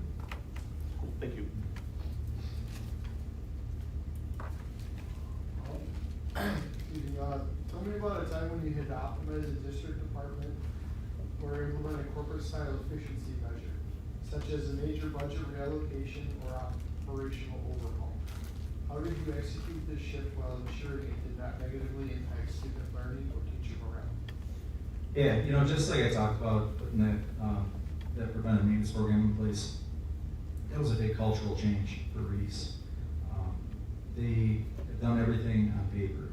So along with that, I've taken all their forms and everything, and we put them, so they're electric, so you don't have to, they're on the internet. So, you don't have to fill out 3 copies and turn them in, and then somebody loses the paper. So that's like building use forms, field trip fundraising forms, stuff like that. So, but that was a culture change. At first, people didn't like that. They didn't like that I moved their cheese a little bit. But over time, people really started to accept it, and now it's just the way things are, and people, they are actually giving me positive feedback on it. Specifically with that preventive maintenance program, that saved the district a lot of money. Again, the custodians were pushing back on that a little bit, and I had to explain to them and show them how important it is to the district. And ultimately, it makes their jobs easier, so we're not reactive on these things. We can be proactive on getting these things done, making sure things are fixed before they become $20,000 fixes. We can keep them maintained for $100 instead of waiting until we can make a $20,000 fix. And that's huge.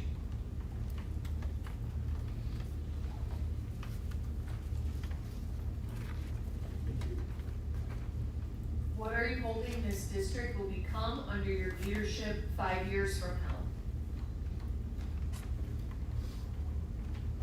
And I think one of the best schools in the region, you know, I'm not gonna say the BWAC, because if we're gonna blow through the BWAC, but I'm talking about the region, Southeast Michigan.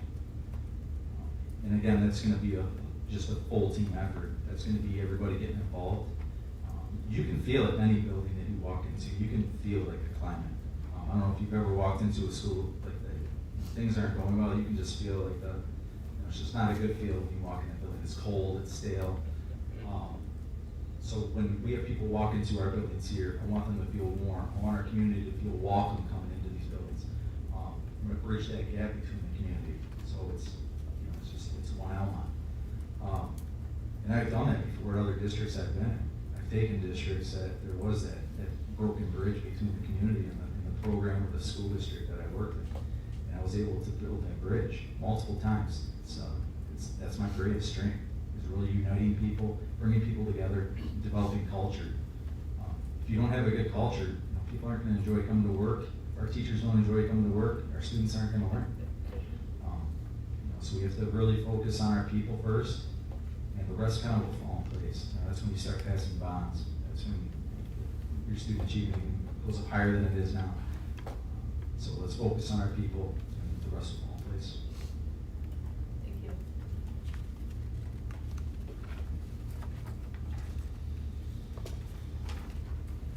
If we asked your principals, teachers, and support staff what it feels like to work in a district you lead, what would they say? I think they would say upbeat, fun. I think they would say collaborative, energetic, transparent, welcoming. Again, it's back to that people piece, and that's the number one thing I focus on, is just taking care of my people, and just a collaborative approach where everybody's ideas are heard. We work together in every method. You're not gonna have me making a decision, from my office on things that are gonna affect the classroom without our teachers having most to say in that discussion and that decision. Yeah, my people they're gonna say that they're enjoying their jobs, they're having fun, and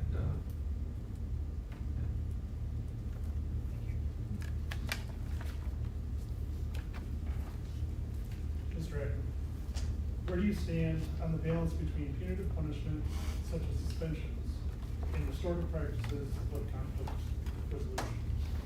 Yeah, so this is often a discussion had in schools. So if you're running restorative practices, which I know Almont is, and your people are trained on it and they're running it the right way, it can be a great tool to utilize. However, suspensions need to be utilized as a tool. Students need to know the magnitude of their actions, and sometimes suspension is the only way they realize that. And a lot of times they realize it because it affects their parents as well. And those parents, they have to find people to watch their kids or whatever it may be. They have to stay home from work because their kid is home, so it affects them as well. So the parents are more bought in on making sure their student doesn't take part in those actions again. But with that also, there's like a peer portion of that as well. So their peers see that, okay, Johnny was suspended for the fight that he had, and I'm gonna make sure I don't get in a fight. But also, those restorative practices are important too. And I'll tell you,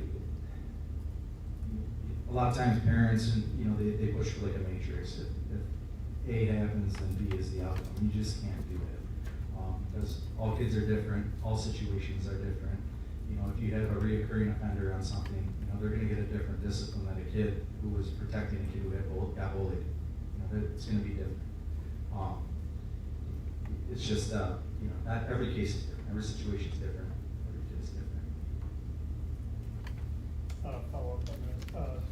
So how do you identify if the restorative practice being used is being run correctly, if it's being bought into by everybody? Like, how do you go through about assessing that? Yeah, I would have to observe what's being done, what the principals are doing, and what the counselors are doing. I've been part of those discussions when, say students they are having a disagreement, maybe they got in a fight. having those two students at the table talk to each other and how it affected each other. And, you can see, just based on the questioning that's done by those counselors or those principals, if they're trained, you can see if it's effective with the students. If the students think it's a joke, you can tell that as well. And at that point, your restorative practices just aren't cutting it, and they're not getting it done.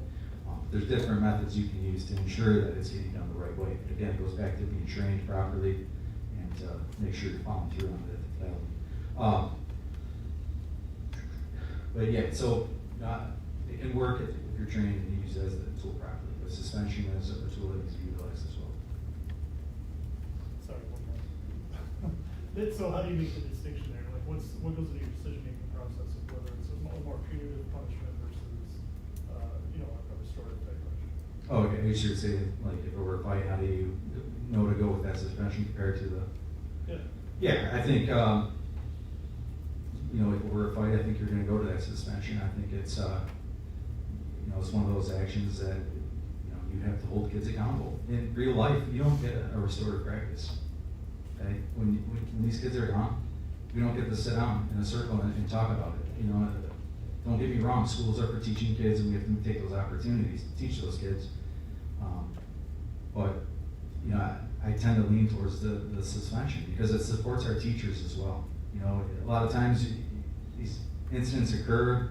You try to have a restorative meeting, and then you send the kid back to class, and now your teacher's trying to teach, and they're trying to deal with this kid who's probably acting up again.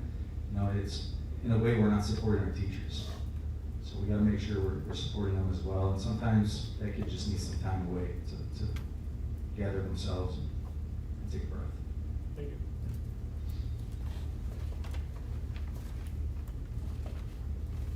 I noticed that many of your positions have been in the 1 to 2 year range. For this superintendent role, we're looking for someone who wants to grow long-term with Almont and help build trust with our team and community. Can you help us understand the reasons for your previous transitions and what makes you confident this is the place where you would like to stay and grow? Yeah. So my career has been progression. I'm ambitious. My goal from the start, when I got into education, was to be a superintendent. I'm lucky because I've had great people, leaders that I worked under that really helped me guide my path. From the start of when I started at Warren Woods Tower High School under Mike McKenzie's leadership, he helped me understand my path and the roadmap. He helped me roadmap the entire thing. And because of my work ethic, doors opened for me. People came to me, schools came to me to offer interviews. And I was fortunate enough to earn those positions. But it's been a progression. I have never made a lateral move.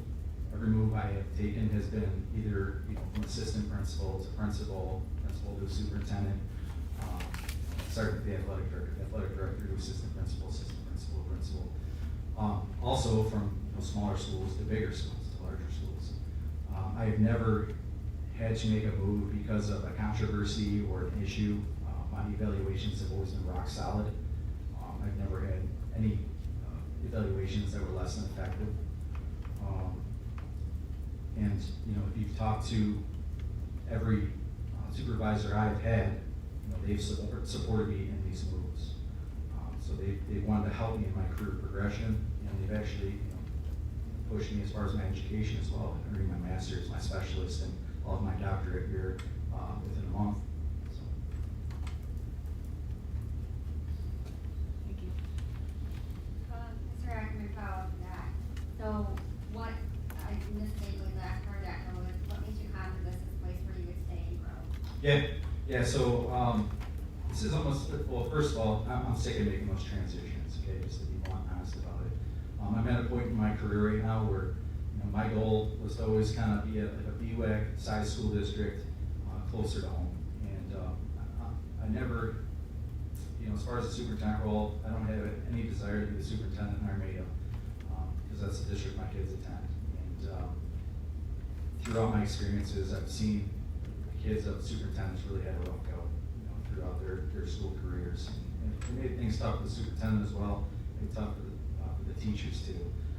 It's just a conflict of interest piece. You always feel like, if teachers feel like you're trying to push their kid along, give them better grades, or they're making teams because their kid's a superintendent.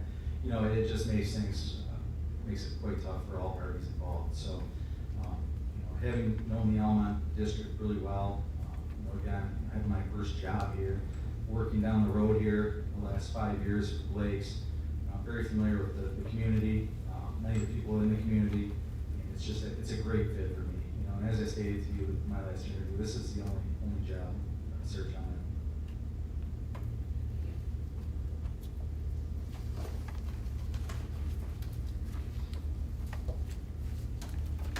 Mr. Ackerman, you mentioned that you are hardly ever in the office during your first interview and you don't like being behind a desk.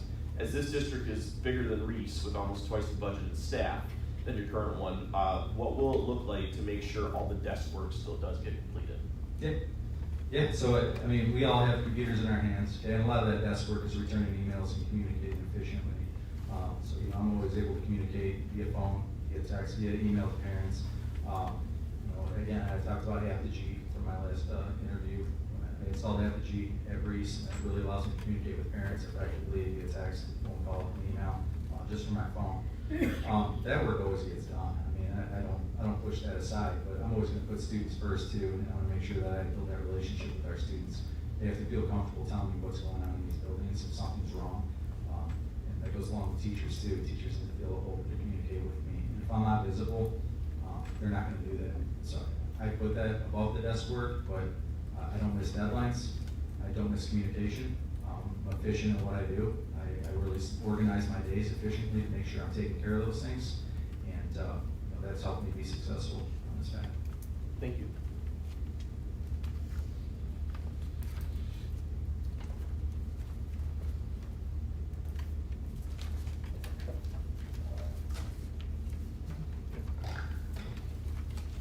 I'll go through, I'll make sure it's doing one.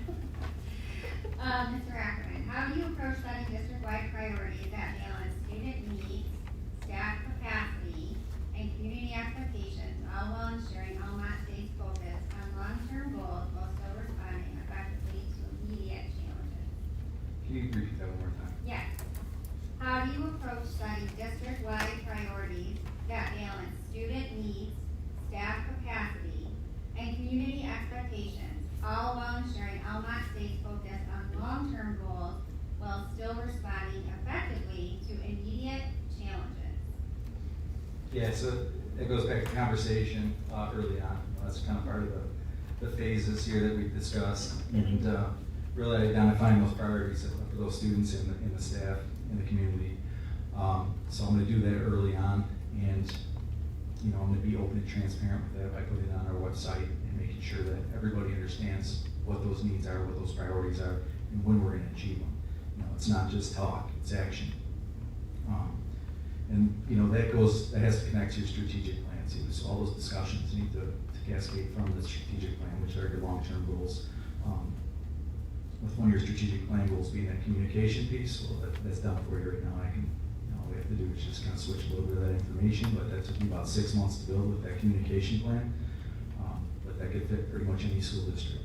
But you know, again, just connecting those to the strategic plan, making sure we're reporting out, you know, at least monthly to the community and to our stakeholders to make sure we're hitting those long-term goals as well. But I really believe in scorecards and just making sure that we're transparent with meeting those priorities for students, staff, and community.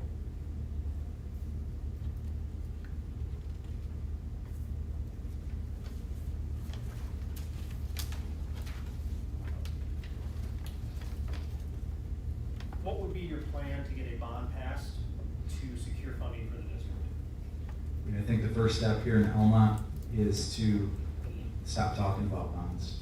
I think we need to really first get on the ground level and start having those genuine conversations and just learning about people and bridging that gap with the community. There was some distrust whenever the distrust occurred. You know, again, I'm not here to point fingers or look into the past. I'm here to look into the future. But it would be one of my main priorities to just get to know people, get to know business owners, get to know the farmers, get to know the older folks, so I have an understanding of where they're at. Not about a bond, but about just the school district as a whole. It would be a great opportunity for me to explain too how great of a job we are doing and taking care of what we have. So if at some point down the road they decided, hey, you guys do have a need for this, they would probably support it because they know we're going to take care of it. That would also be getting these people into our buildings. You're not going to pass it on by standing on a stage showing a presentation. Okay? You're going to get the same people that show up to all your presentations and school board meetings. Those people are really involved and have the time to get over here. But we get to offer opportunities to get the community into the buildings, and again, not to just look at the building, but if they're in here for maybe a coffee hour or walking the halls in the wintertime, they're naturally going to see the building. They're naturally going to see what's going on. They're going to go into your locker room and realize only one of these things work. So it's again just having just a. Hold on a second. Yeah. We're gonna grab the IT. I see issue. Thank you, Mr. Zimmerman.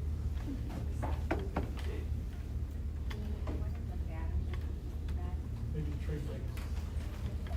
Yeah, trade mics. There we go. Yeah, I bet it doesn't work that much.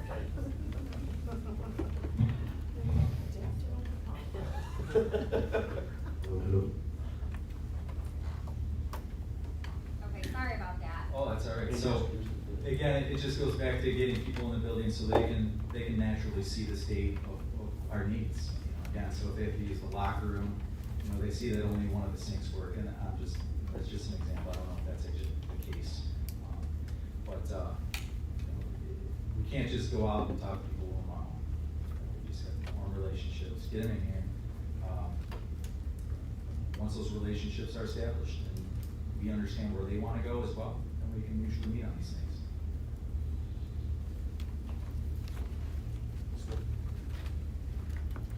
So, full disclosure, with our district, if you're following through board meetings here, we have spent down the sinking fund as the community requested, and we have discussed moving forward with the sinking fund in November. How do you see yourself impacting that with a shorter time window than would be ideal? Yeah, sinking fund, that's a great move. I think it's excellent. I think it shows the community that you want to start repairing things, get sidewalks under control, potentially some parking lots. I came into Reese in the same type of situation. We passed the sinking fund, we were able to do that. It was close. We really, I was getting like a 50-50 feel when it was coming down to it, and I really had to put a marketing packet in play, which really pushed things to the next level and allowed us to pass that. Sinking fund's a great move for the district, and it allows you to get on those smaller things and just kind of start cleaning up the sidewalks, parking lots, maybe some plumbing, some fixtures within some locker rooms, bathrooms, etc. Yeah, definitely a great move.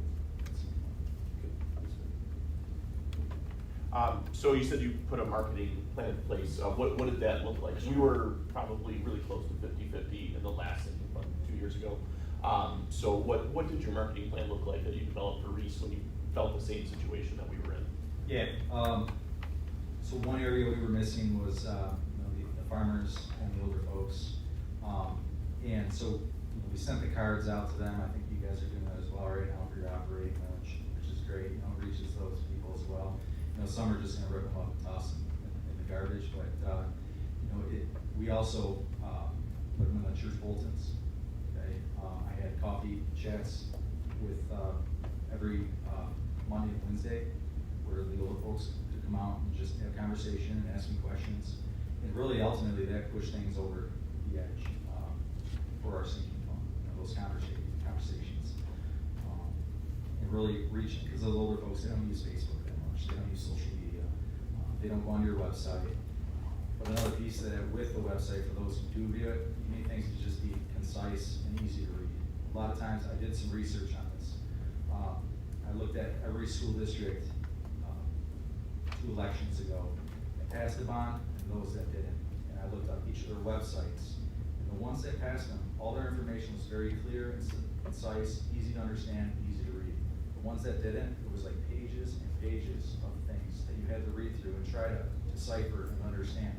And you know, if you're a stakeholder and you go on and you look, you see just pages of information, you're saying, this is information overload, like I just don't get it, you know, I can't believe this, compared to just something that's quick, easy to understand, lays out all the information, is transparent, makes things easier for the stakeholder to make a decision on whether they want to support it or not. Thank you. With the non-homestead operating village, that will be August 4th, my birthday, so it should hopefully pass. What type of plan would you have as a backup, should that not occur? Yeah, that's some districts are dealing with that right now. You know, in that case, you're gonna struggle with your staffing. You know, you're gonna struggle with, you know, the extras that you have for kids, the extra opportunities. You know, you're gonna have to tighten the belt a little bit, but I think, you know, just, again, digging into your efficiencies right away, trying to make some cuts as far as just savings. I think that's the best route to look at first, is look at your efficiencies. But, you know, you're gonna have to make some tough calls. That's just the reality of the situation. You know, I think that's gonna make things tough as you go into negotiations this year. So it's just really important that the community understands that they're not being taxed on this. This is not homestead. So just being very clear on that, making sure your yes voters, your yes vote team, they get out there and they're informing the community as well. Make sure all of your kiddos have the information that they're taking home to their parents. It's important that you know, if you can get one vote per student, you know, from their parents, you're gonna pass the thing pretty easily. If you're not offering that information, it's not going home, you're not gonna get that vote.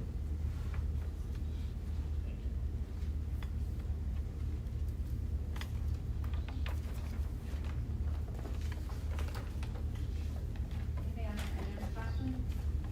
Ms. Smith, may I ask? Yes. Mr. Ackerman, in your first interview, you had mentioned that you felt that our budget was a little out of whack in favor of staffing.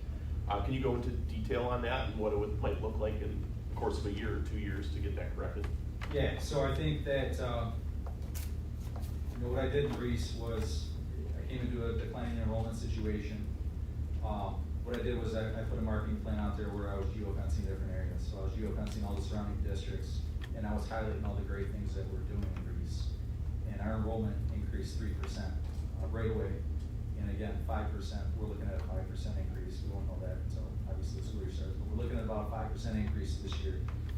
And that's based on just kind of like getting on top of the mountaintops and yelling like, hey, this is what we're doing. You guys have awesome test scores. But to be honest, I wouldn't have known that if I hadn't gone through the Michigan data and just looked at it.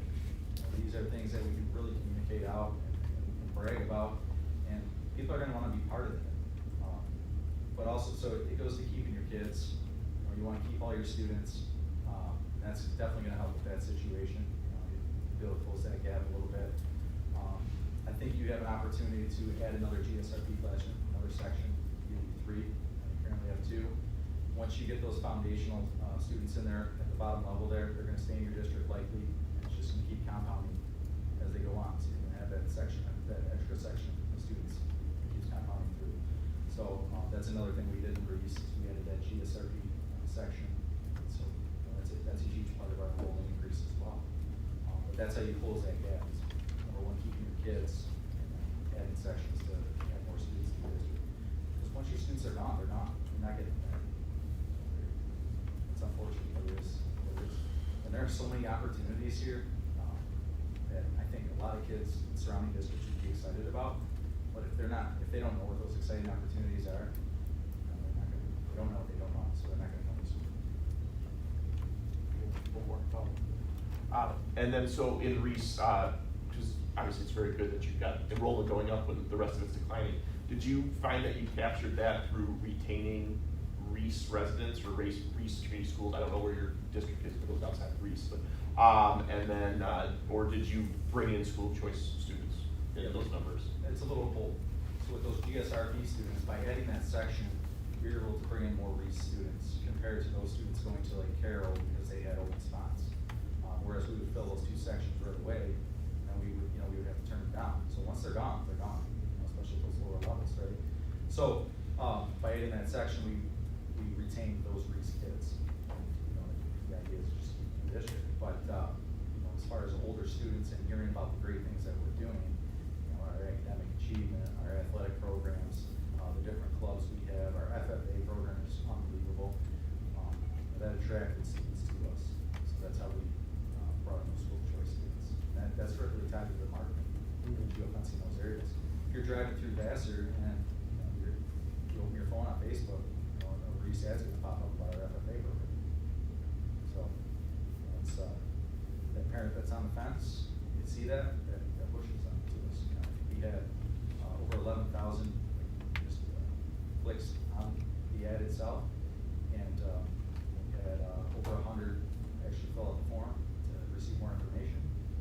You know, from there, we'll see what our rate is to them actually coming to the district. Thank you. As far as students that leave the district, how closely do you look at that and try to determine, like, do we, you know, is there something systematic that we have that is kind of at the root of why families are choosing to leave, you know, maybe in a particular time, there's like a particular stage in our district that families tend to leave, you know, that sort of thing. That's great data, and it's a great point. I think if we can do sort of an exit interview of these students and families, or really just an email or phone call to the parents on why, just gain an understanding, I think we can utilize that data. Maybe they're all leaving in 5th grade after, you know, their experience in 4th grade. You know, we can kind of identify what, you know, the issue is. Or maybe it's sports programs, or, you know, whatever it may be. There's not enough opportunities for AP courses, or, you know, but I think you're spot on in what you're saying. I think we can identify those areas of concern, opportunity, and act on it. Mrs. Smith. Over the last few years, since I've been on the board, we made a concerted effort to keep our class sizes as small as possible, especially at the lower levels.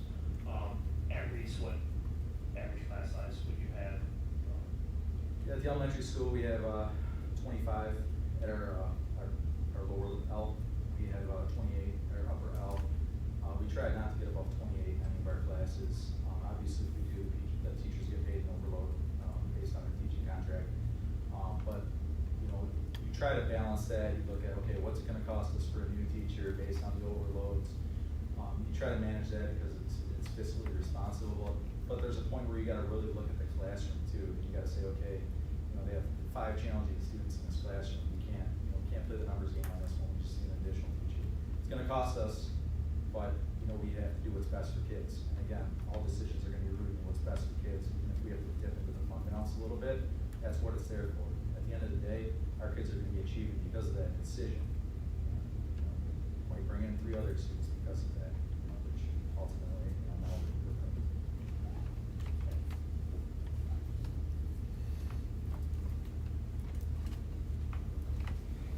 Mr. Ackerman, we appreciate your interest in the position. Is there anything else that you'd like us to know about how you would lead Almont Community Schools, or any questions that you'd like to ask the board?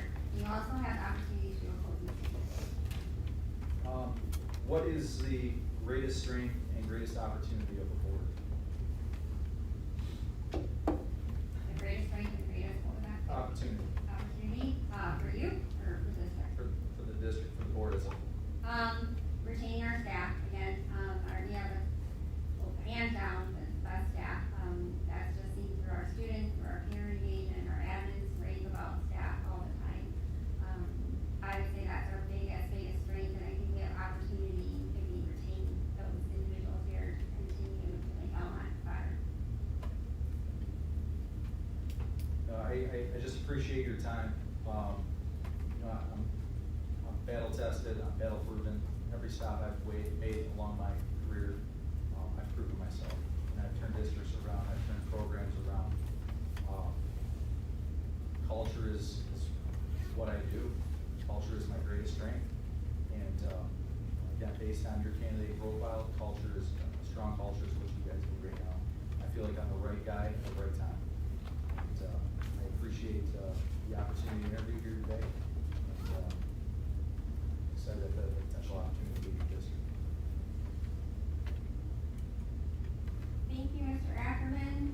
If anybody in the audience has filled out a feedback form, please make sure that you give that to Scott from MEIC,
two gentlemen spent a lot of time with you, a lot of work and effort, and they still have jobs to go back and do. So we're gonna stay very positive about what did you like. What we're working towards is consensus.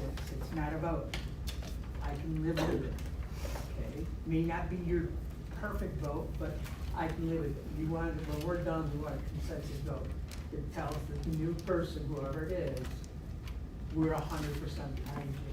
If you do a vote, and it's 5-2, immediately there's this trust going on. That, okay, they two didn't vote for me, so what didn't they do, and what are they gonna be like through that whole process, okay? When you get to a point where you're comfortable, just say it. I'm good, you know, I can make a decision and we can go. It's, you guys control this discussion, it's not me. You're talking to each other, not to me. I'm just guiding the discussion, okay? Talk to each other, because that's who's making the decision, 7 of you. You've got a lot of information so far, but remember, ultimately, it's the 7 of you who are the ones that have to make the decision. You gotta take all that input you've gotten, plus the input of the people who haven't participated, what are they telling you? But ultimately, 7 of you were elected to make this decision, and it is the hardest decision you'll ever make as a board member, bar none. And so, we all put passion into it, and we all stress about it. Because you gotta do what you believe is best for the school district in the long term, okay? So since Kyle Wood was first, why don't you discuss Kyle Wood first? What did you like? What did you see?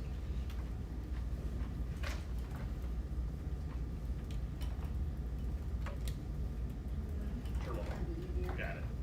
Can I go first? Somebody jump in there. All right, I'll jump in. Something that I liked about Mr. Kyle Wood was the rotation of Chromebooks. We talked a lot about the Chromebooks thus far, especially at the OP level, so I thought that was smart, the rotating Chromebooks. I'll let someone else chime in and then I'll kind of step in. I like that you gave examples, for every single question we had, pretty much, he had a good example of things that he's done. Mrs. Smith, I appreciated the way he approached his answers with the examples and the structure they gave. Very informed. Curriculum side seems very well planned out and mapped out and what to do in situations that will arise. Mrs. Smith, I had the great task of contacting teachers from both of their backgrounds, and Mr. Wood got very positive feedback from teachers all across the board. Its curriculum, the way they implemented the curriculum, worked with the teachers, everything was really well received. I like that Mr. Wood was data-driven, which was something that, as a board, we were looking for. He seemed to back all of his decisions with some type of data he had gathered from somewhere, and it was very personable. Already remembering people's names, addressing the audience and whatnot. So. I liked that, the question from Trustee Burns, on the achievement gap of struggling learners versus advanced students. I liked, his AP science options. I liked that every other year rotation was a good idea. I also liked my question on what, being an assistant superintendent, what would prepare him to be a superintendent, and he listed everything he's done in that school, and I think that was a big positive. Well, I felt that, Mr. Wood, beyond organized, that's actually one of the things and some of the feedback that I got from the people that I had to reach out for references. Being super organized, I really like that he has a well-versed, expensive history of grants and grant writing and managing those. I, again, also Mr. Burrow saw he was very data-driven as well. He seemed very passionate about the students and he had some innovative ideas about the Chromebooks and the different things that he's doing in their district. Mrs. Smith, I like that Mr. Wood took time to absorb the questions that the board was asking him. he was taking notes, and he was very detailed in his answers. Mrs. Smith. I'll add in, I also had, I really liked his approach on accountability all around, including himself, us, everybody, in his, you know, we mentioned data driven, but process driven, focused on the process and getting the right processes in place. I like that. I enjoyed the presentation. I thought it was well thought out. I thought he researched Almont. I think he got what we were saying. To follow up with what Sherry had said with one of her questions too is I don't feel that he lacks super experience. I feel like his assistant superintendent role, he's got super experience. All the references that I called were central staff members, and they all spoke that like he was right there with the superintendent for every decision that they're making, every big decision, and if the superintendent was not available, he was there making that decision on his own. So like I don't feel there's a big experience gap there with not being a current superintendent. Mrs. Smith, I was able to talk to a former student of mine from SC4 that was a student of his, and I think he had said, what you see is what you get, and the student had said that he was very calm, collected, cool-headed in his explanations, and that's what we saw in his responses. The only other thing I would add, I'm sorry if I thought this already, I probably was very passionate about the students and like making sure that, the curriculum supported them and the staff. I like that he touched on the fact that he was quite surprised at some of the reference checks that we did. I was tasked with reaching out to support staff, so I contacted food services and transportation departments, and they too were taken back that I wasn't reaching out for reference checks. I thought that was pretty neat that it already got back to him, and he touched on that.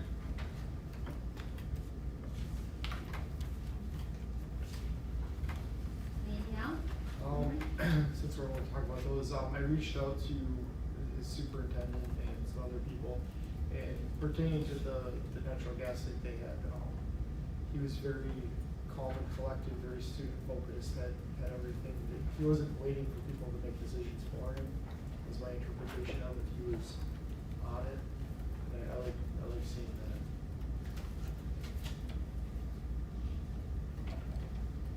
that. Any other comments? All right, let's talk about Jordan. What did you like about Mr. Ackerman? This has been I think Mr. Ekman is forward thinking. You know, he talks about building relationships and all that stuff. I also contacted his teachers, you know, overall positive feedback for him as well. You know, he's also student focused and you know, but the forward thinking piece, I guess, like the kind of stuff I'm I like that he has new ideas when it comes to getting a bond passed here in Almont.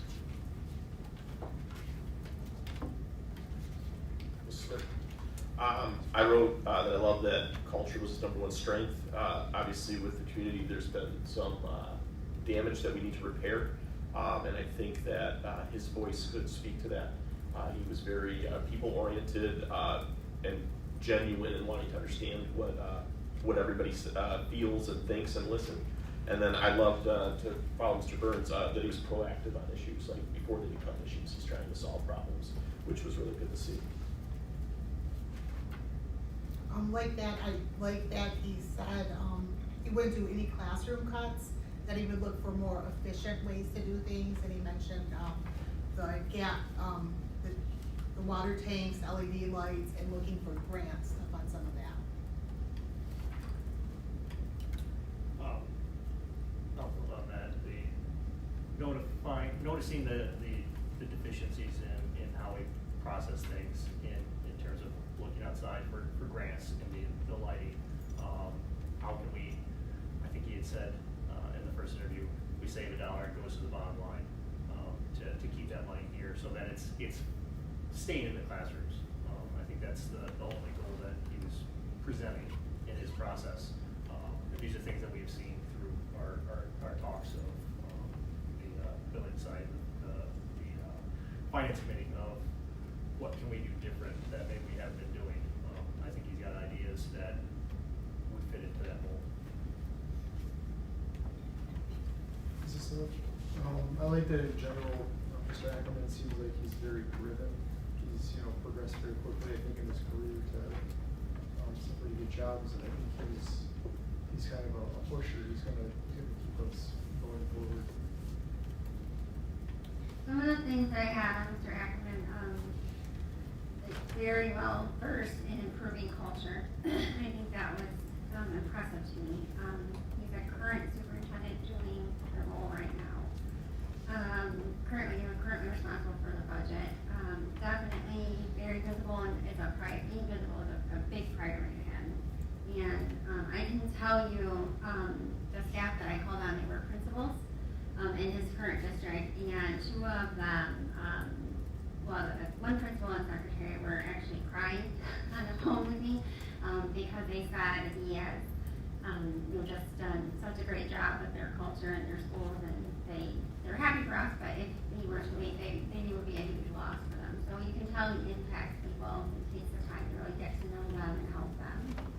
I thought that was important. Mrs. Smith, I like that he's not afraid to step away from the desk at times and be mobile and let the students see him and show him visibility. I thought that was nice. Mrs. Smith, I had the board members, so when I reached out to the only board member, I believe that was still on, for Armada and the Marlette. It was informative that they were pretty concise of that the building the culture. I reached out to the Reese, and I believe the first one I got back was, I was hoping not to hear from you, but I knew that it would with the praise that the board member had said. So you can see that the impact that he had up there, and it would be a loss for them and potentially be a gain for us.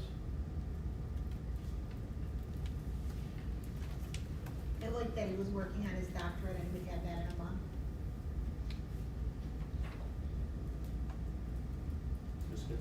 I'd like his comment too, where he said, because I had asked him, because he had said, I'm visible, I'm out, I'm not behind the desk all the time. He said, well, I don't miss deadlines still, I don't miss communications, all that stuff still goes out.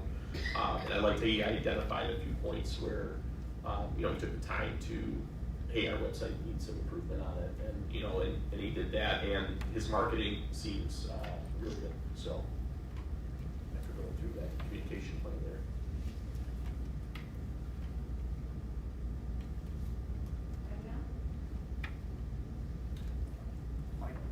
I don't know if, I saw one portion of the tour as he came out to the track, and I saw him interact with the students out there, and connect with them. How are they gonna do, who's running what, that type of thing. I was impressed by that.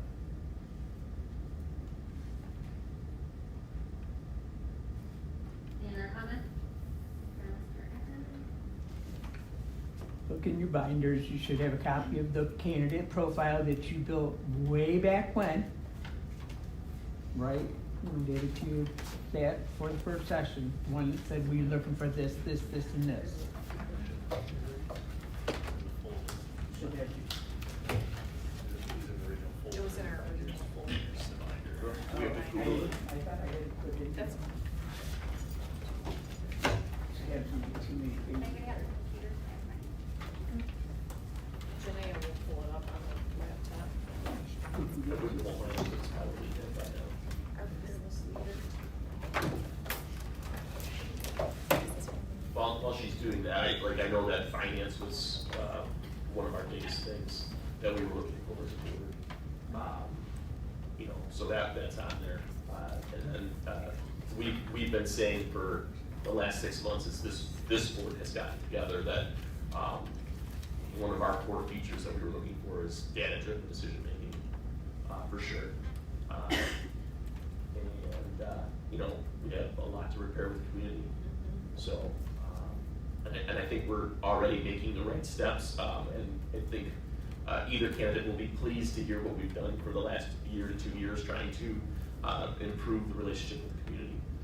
But yeah, I think community, data-driven, and finance are probably the top three as a board when we were discussing.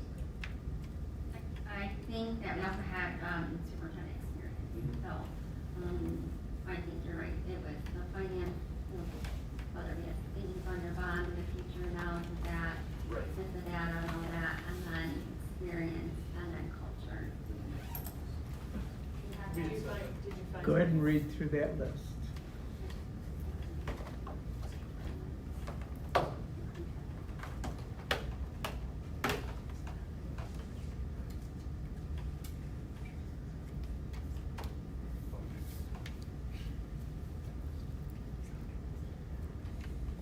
God, do you have that, God? No, I don't know if I do or not.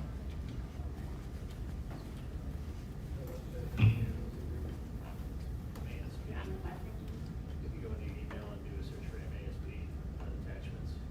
It's from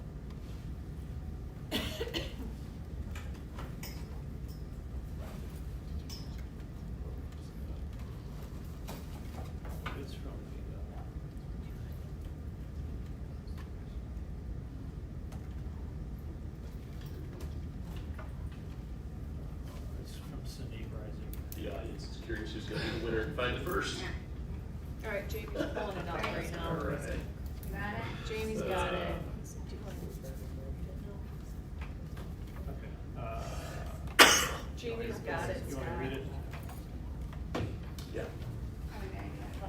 All right, the Almont Community Schools Board of Education is seeking a superintendent who will collaboratively work with the Board of Education, staff, families, and community to provide situational leadership while implementing student-centered programming and embracing the district's strategic plan that supports student growth and strengthens relationships throughout the community. Vision and leadership philosophy. Champions the district's strategic plan to create a tangible plan for attaining the district's vision and creates the appropriate processes and environment to empower others to work toward that shared vision, demonstrates the ability to think outside the box, to develop data-driven creative solutions to complicated problems while being adaptable to different situations and needs. Qualifications, master's degree with plus administrative certification, K-12 classroom teaching experience, building level administrative experience,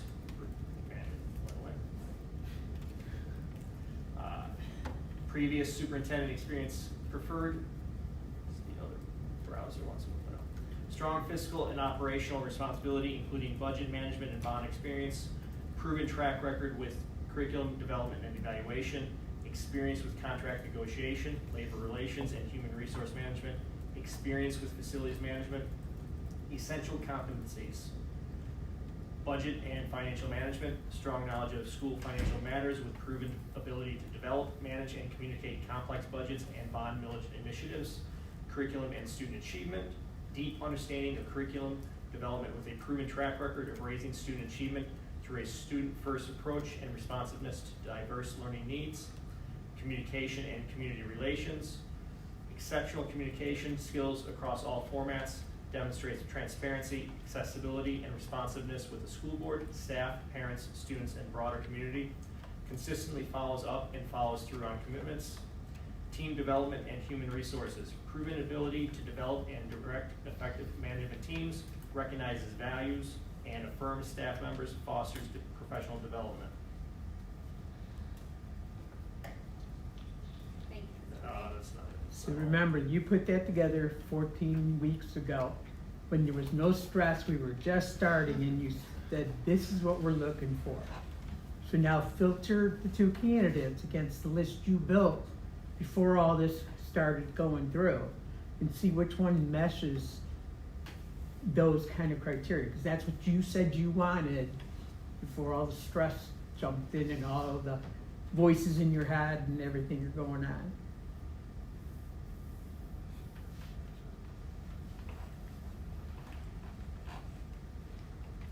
I think Mr. Wood aligns with our curriculum, requirements. I would agree with Ms. Angley, Mr. Wood seemed to have a great grasp on curriculum. He had the teaching experience we were looking for. Data-driven decision-making on curriculum, and it was like that was his main point of responsibility at the previous school. Budget and financial management, he's doing everything that the other superintendent, like the superintendent's doing as assistant superintendent. He's in all the meetings, he's making all those decisions. We saw today communication and community relations. I really like that he seemed to already know people's names that work here, and he was working on stuff in the community, researching it already, and getting that involved. And then team development, I thought both candidates actually did really well with that, with the collaborative atmosphere that they try to envision in their districts. I would agree. I mean, both candidates meet a lot of these. I do feel like Mr. Wood checks pretty much every box that we have on our list here, personally.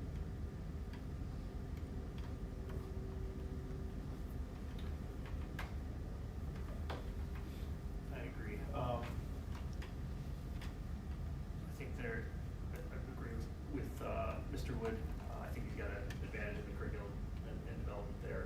I think Mr. Ackerman has a better understanding of the operational aspect of it and approach to that with the preventive maintenance, which is a need here.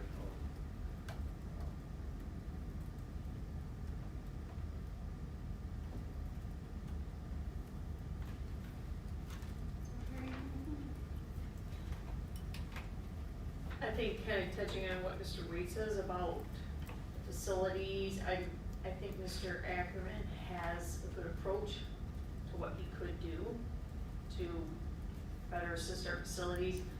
I also agree with everyone about Mr. Wood too, so that's all I'm gonna say for right now. I think Mr. Wood would kind of come in and kind of just mesh pretty easily with staff and our current culture.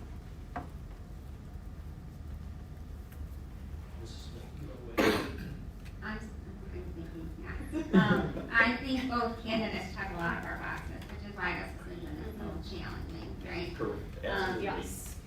I feel like 14 weeks ago, right? Mm-hmm. So one of the big things that we talked about at the table was our gap in our community and how important that is to bridge it. And so I was approaching this kind of with like those buckets that we talked about, like the finance, fun or civic fun experience, the culture and community experience, and then experience being a superintendent. So those were kind of the big three things I keep going back to in my head. I think the culture and the gap of the community is huge, and I think it has to be addressed. Otherwise, we're not going to keep moving forward. To get people on task or get the community on board and whatnot. I think Mr. Wood has a lot of experience as superintendent, being in an assistant role. And Mr. Ackerman is in a superintendent role. So I think both of them have really positive attributes. They both were innovative. They both seem very student-centered. Still deciding, I guess. Any recommendations, Mr. Morrell? Not to keep moving forward? No, you guys you're doing well. It sounds like you're getting close. I mean, I think the healing phase is huge for Almont. We've been healing. We're heading in a good direction. I think the last year or so, I think having the right culture is going to be the road to success for later years to come. I don't think we should overshadow. I do think culture is important. I think both candidates really can do well with culture. But I don't want that to overshadow students first, right? And like the curriculum, the working with the staff, all that, I think that's where, that should stay the bigger focus than the bridging the community. And I think they both can do it. The curriculum needs to be strong. The relationships need to be strong. agree with that. I think Mr. Wood has a really good handle on, you know, I think in his first interview, he talked about switching out the curriculums and working with the staff and whatnot and being proactive and the long-term goals of that, making sure the teachers had what they needed and whatnot. I agree. I mean, we're a school, curriculum is our first priority. I definitely agree with Mr. Burns on that statement as well. Students first, for sure. Any other comments right now? I think they're both strong candidates, and I think they, I would be comfortable with either in the majority of all our criteria. I just think, Mr. Wood stood out in the more of the curriculum, so that's where it's. That makes sense. Anybody else?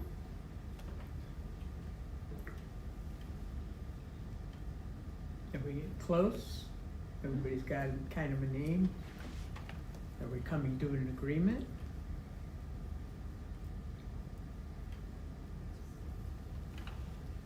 Any other comments? I just wanna echo what Mr. Burns said about staff. I had a pastor friend growing up and he always said, like, it's the staff, not the building. And it's similar here at Almont. It's the staff here that work so hard to help our students achieve. And the more support we can give the staff, yes, would new carpet be wonderful? Absolutely. Bridging that community gap to fix the sidewalks out front would be great. But if we don't fix the sidewalks out front, we need a superintendent here that is able to work with the staff and keep achieving great scores, great test scores, and keep the curriculum involved, and that is where I lean that way.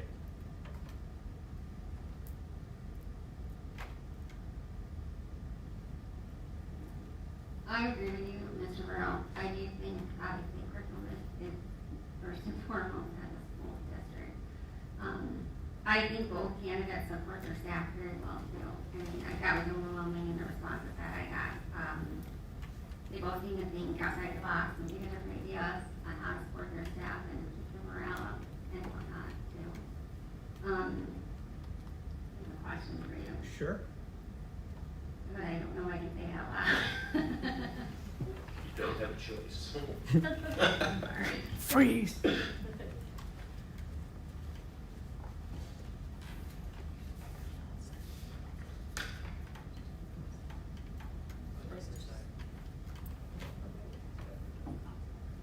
No, it doesn't. That's on the fact that Thank you. it's in your contract. That's what I thought. It's in your contract. Yeah, I know I'm being positive. Yep. Whatever. So that is a Okay. non-issue. Okay. Any other comments?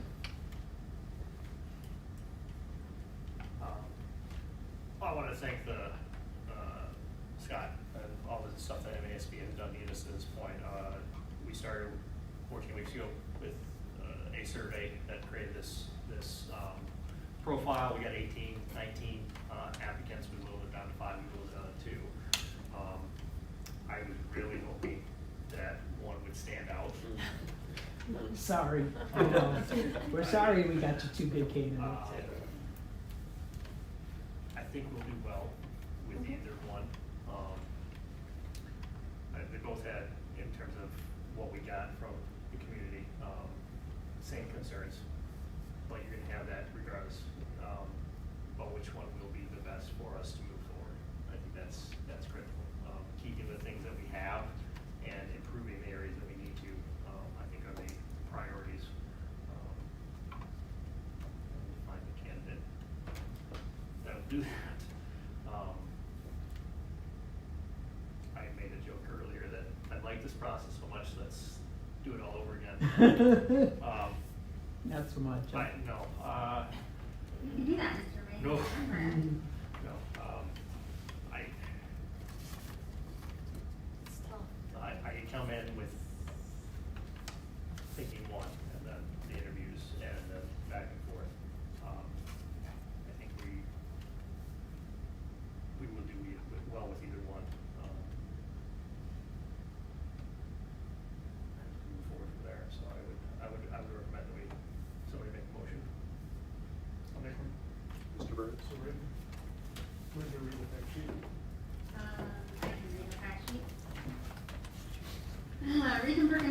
Action by the Board of Education. The Board of Education approves the employment of all personnel. Facts. With the retirement of Mrs. Von Heltmeyer effective June 30th of 2026, the district is in need of a superintendent. MESD was hired to assist with the search. First round interviews of 5 candidates were conducted on May 19th and 20th, with second round interviews taking place May 26th of 2026. At this time, it's appropriate for the board to discuss and select the next superintendent. Mrs. Smith, Mr. Burns. I move, Board of Education hire Kyle Wood as superintendent of Almont Community Schools pending board approval of a contractual agreement and authorize the board president and board treasurer to negotiate with Kyle Wood regarding contractual agreement governing their employment. Support. Motion and support. Any other discussion? Ms. Smith? Mr. Burns. I just think it's so critical to say what Mr. Wade said is that, and Mr. Morrell as well, we thank you for bringing us more than one qualified candidate to interview for this role. That was probably our biggest hurdle for 14 weeks ago. I like So, you guys. Yeah, You know, we So work hard. thank you for that. Any other discussion? Mrs. Smith, I'm going to do a roll call vote. Yep. Mr. Rowe, please do a roll call vote. Ms. Hagley? Aye. Aye. Mr. Burrow? Aye. Mr. Eckert? Aye. Mr. Burns? Aye. Ms. Rotarius? Aye. Mr. Wade? Aye. Ms. Smith? Aye. We have a 7-0 vote. All right, let me step out and make a phone call real quick. Make sure we don't have any surprises that way. Stranger things have happened.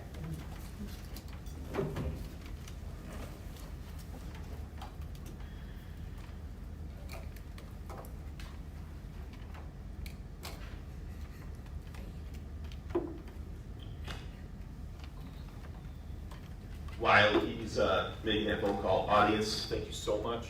Your feedback forms were great. We really appreciate that. For all the viewers online or anyone that was at the first or second interview, the meet and greet, the tour today, everything helped so much to be able to read and get other people's opinions, the teachers, the parents, the administration. That all helps so much in this decision-making process. So thank you for all the work you guys put into. Thank you. Yeah, thank you all very much. It was very helpful. Thank you. Thank you.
He wants us to send his thanks after he stops screaming.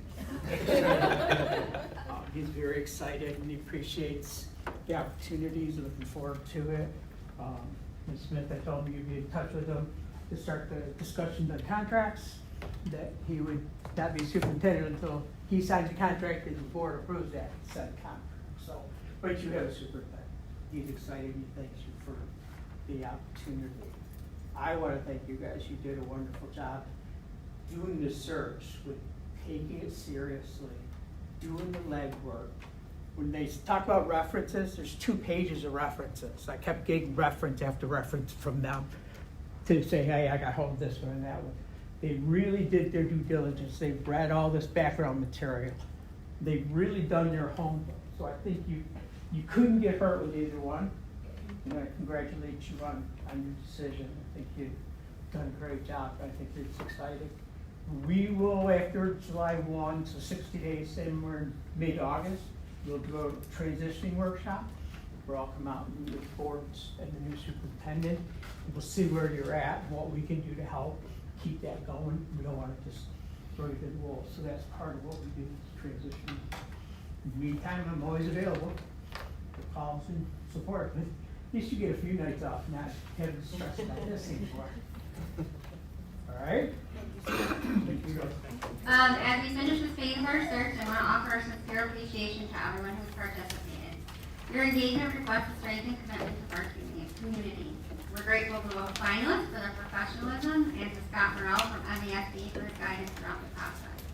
With the interviews complete, the board selected a final candidate to move forward as the next superintendent of Almont Community Schools pending successful contract negotiation. Again, thank you to every single staff person, student, parent, community member that was involved. We greatly appreciate all of you, very, very much.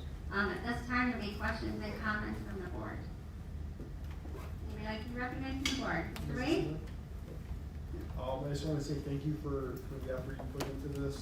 This was almost like a second job for you for the past like 14 weeks. Welcome. Yes, thank you. Thank you. We put in a lot of hours, a lot of time, effort, and it doesn't go unnoticed. Mrs. Smith. We'll have to coordinate schedules once we hear back from him for entering into negotiations. So. I'll chat with you after the meeting. Work. Any other questions or comments from the board? Mrs. Smith, I just want to echo, thank you.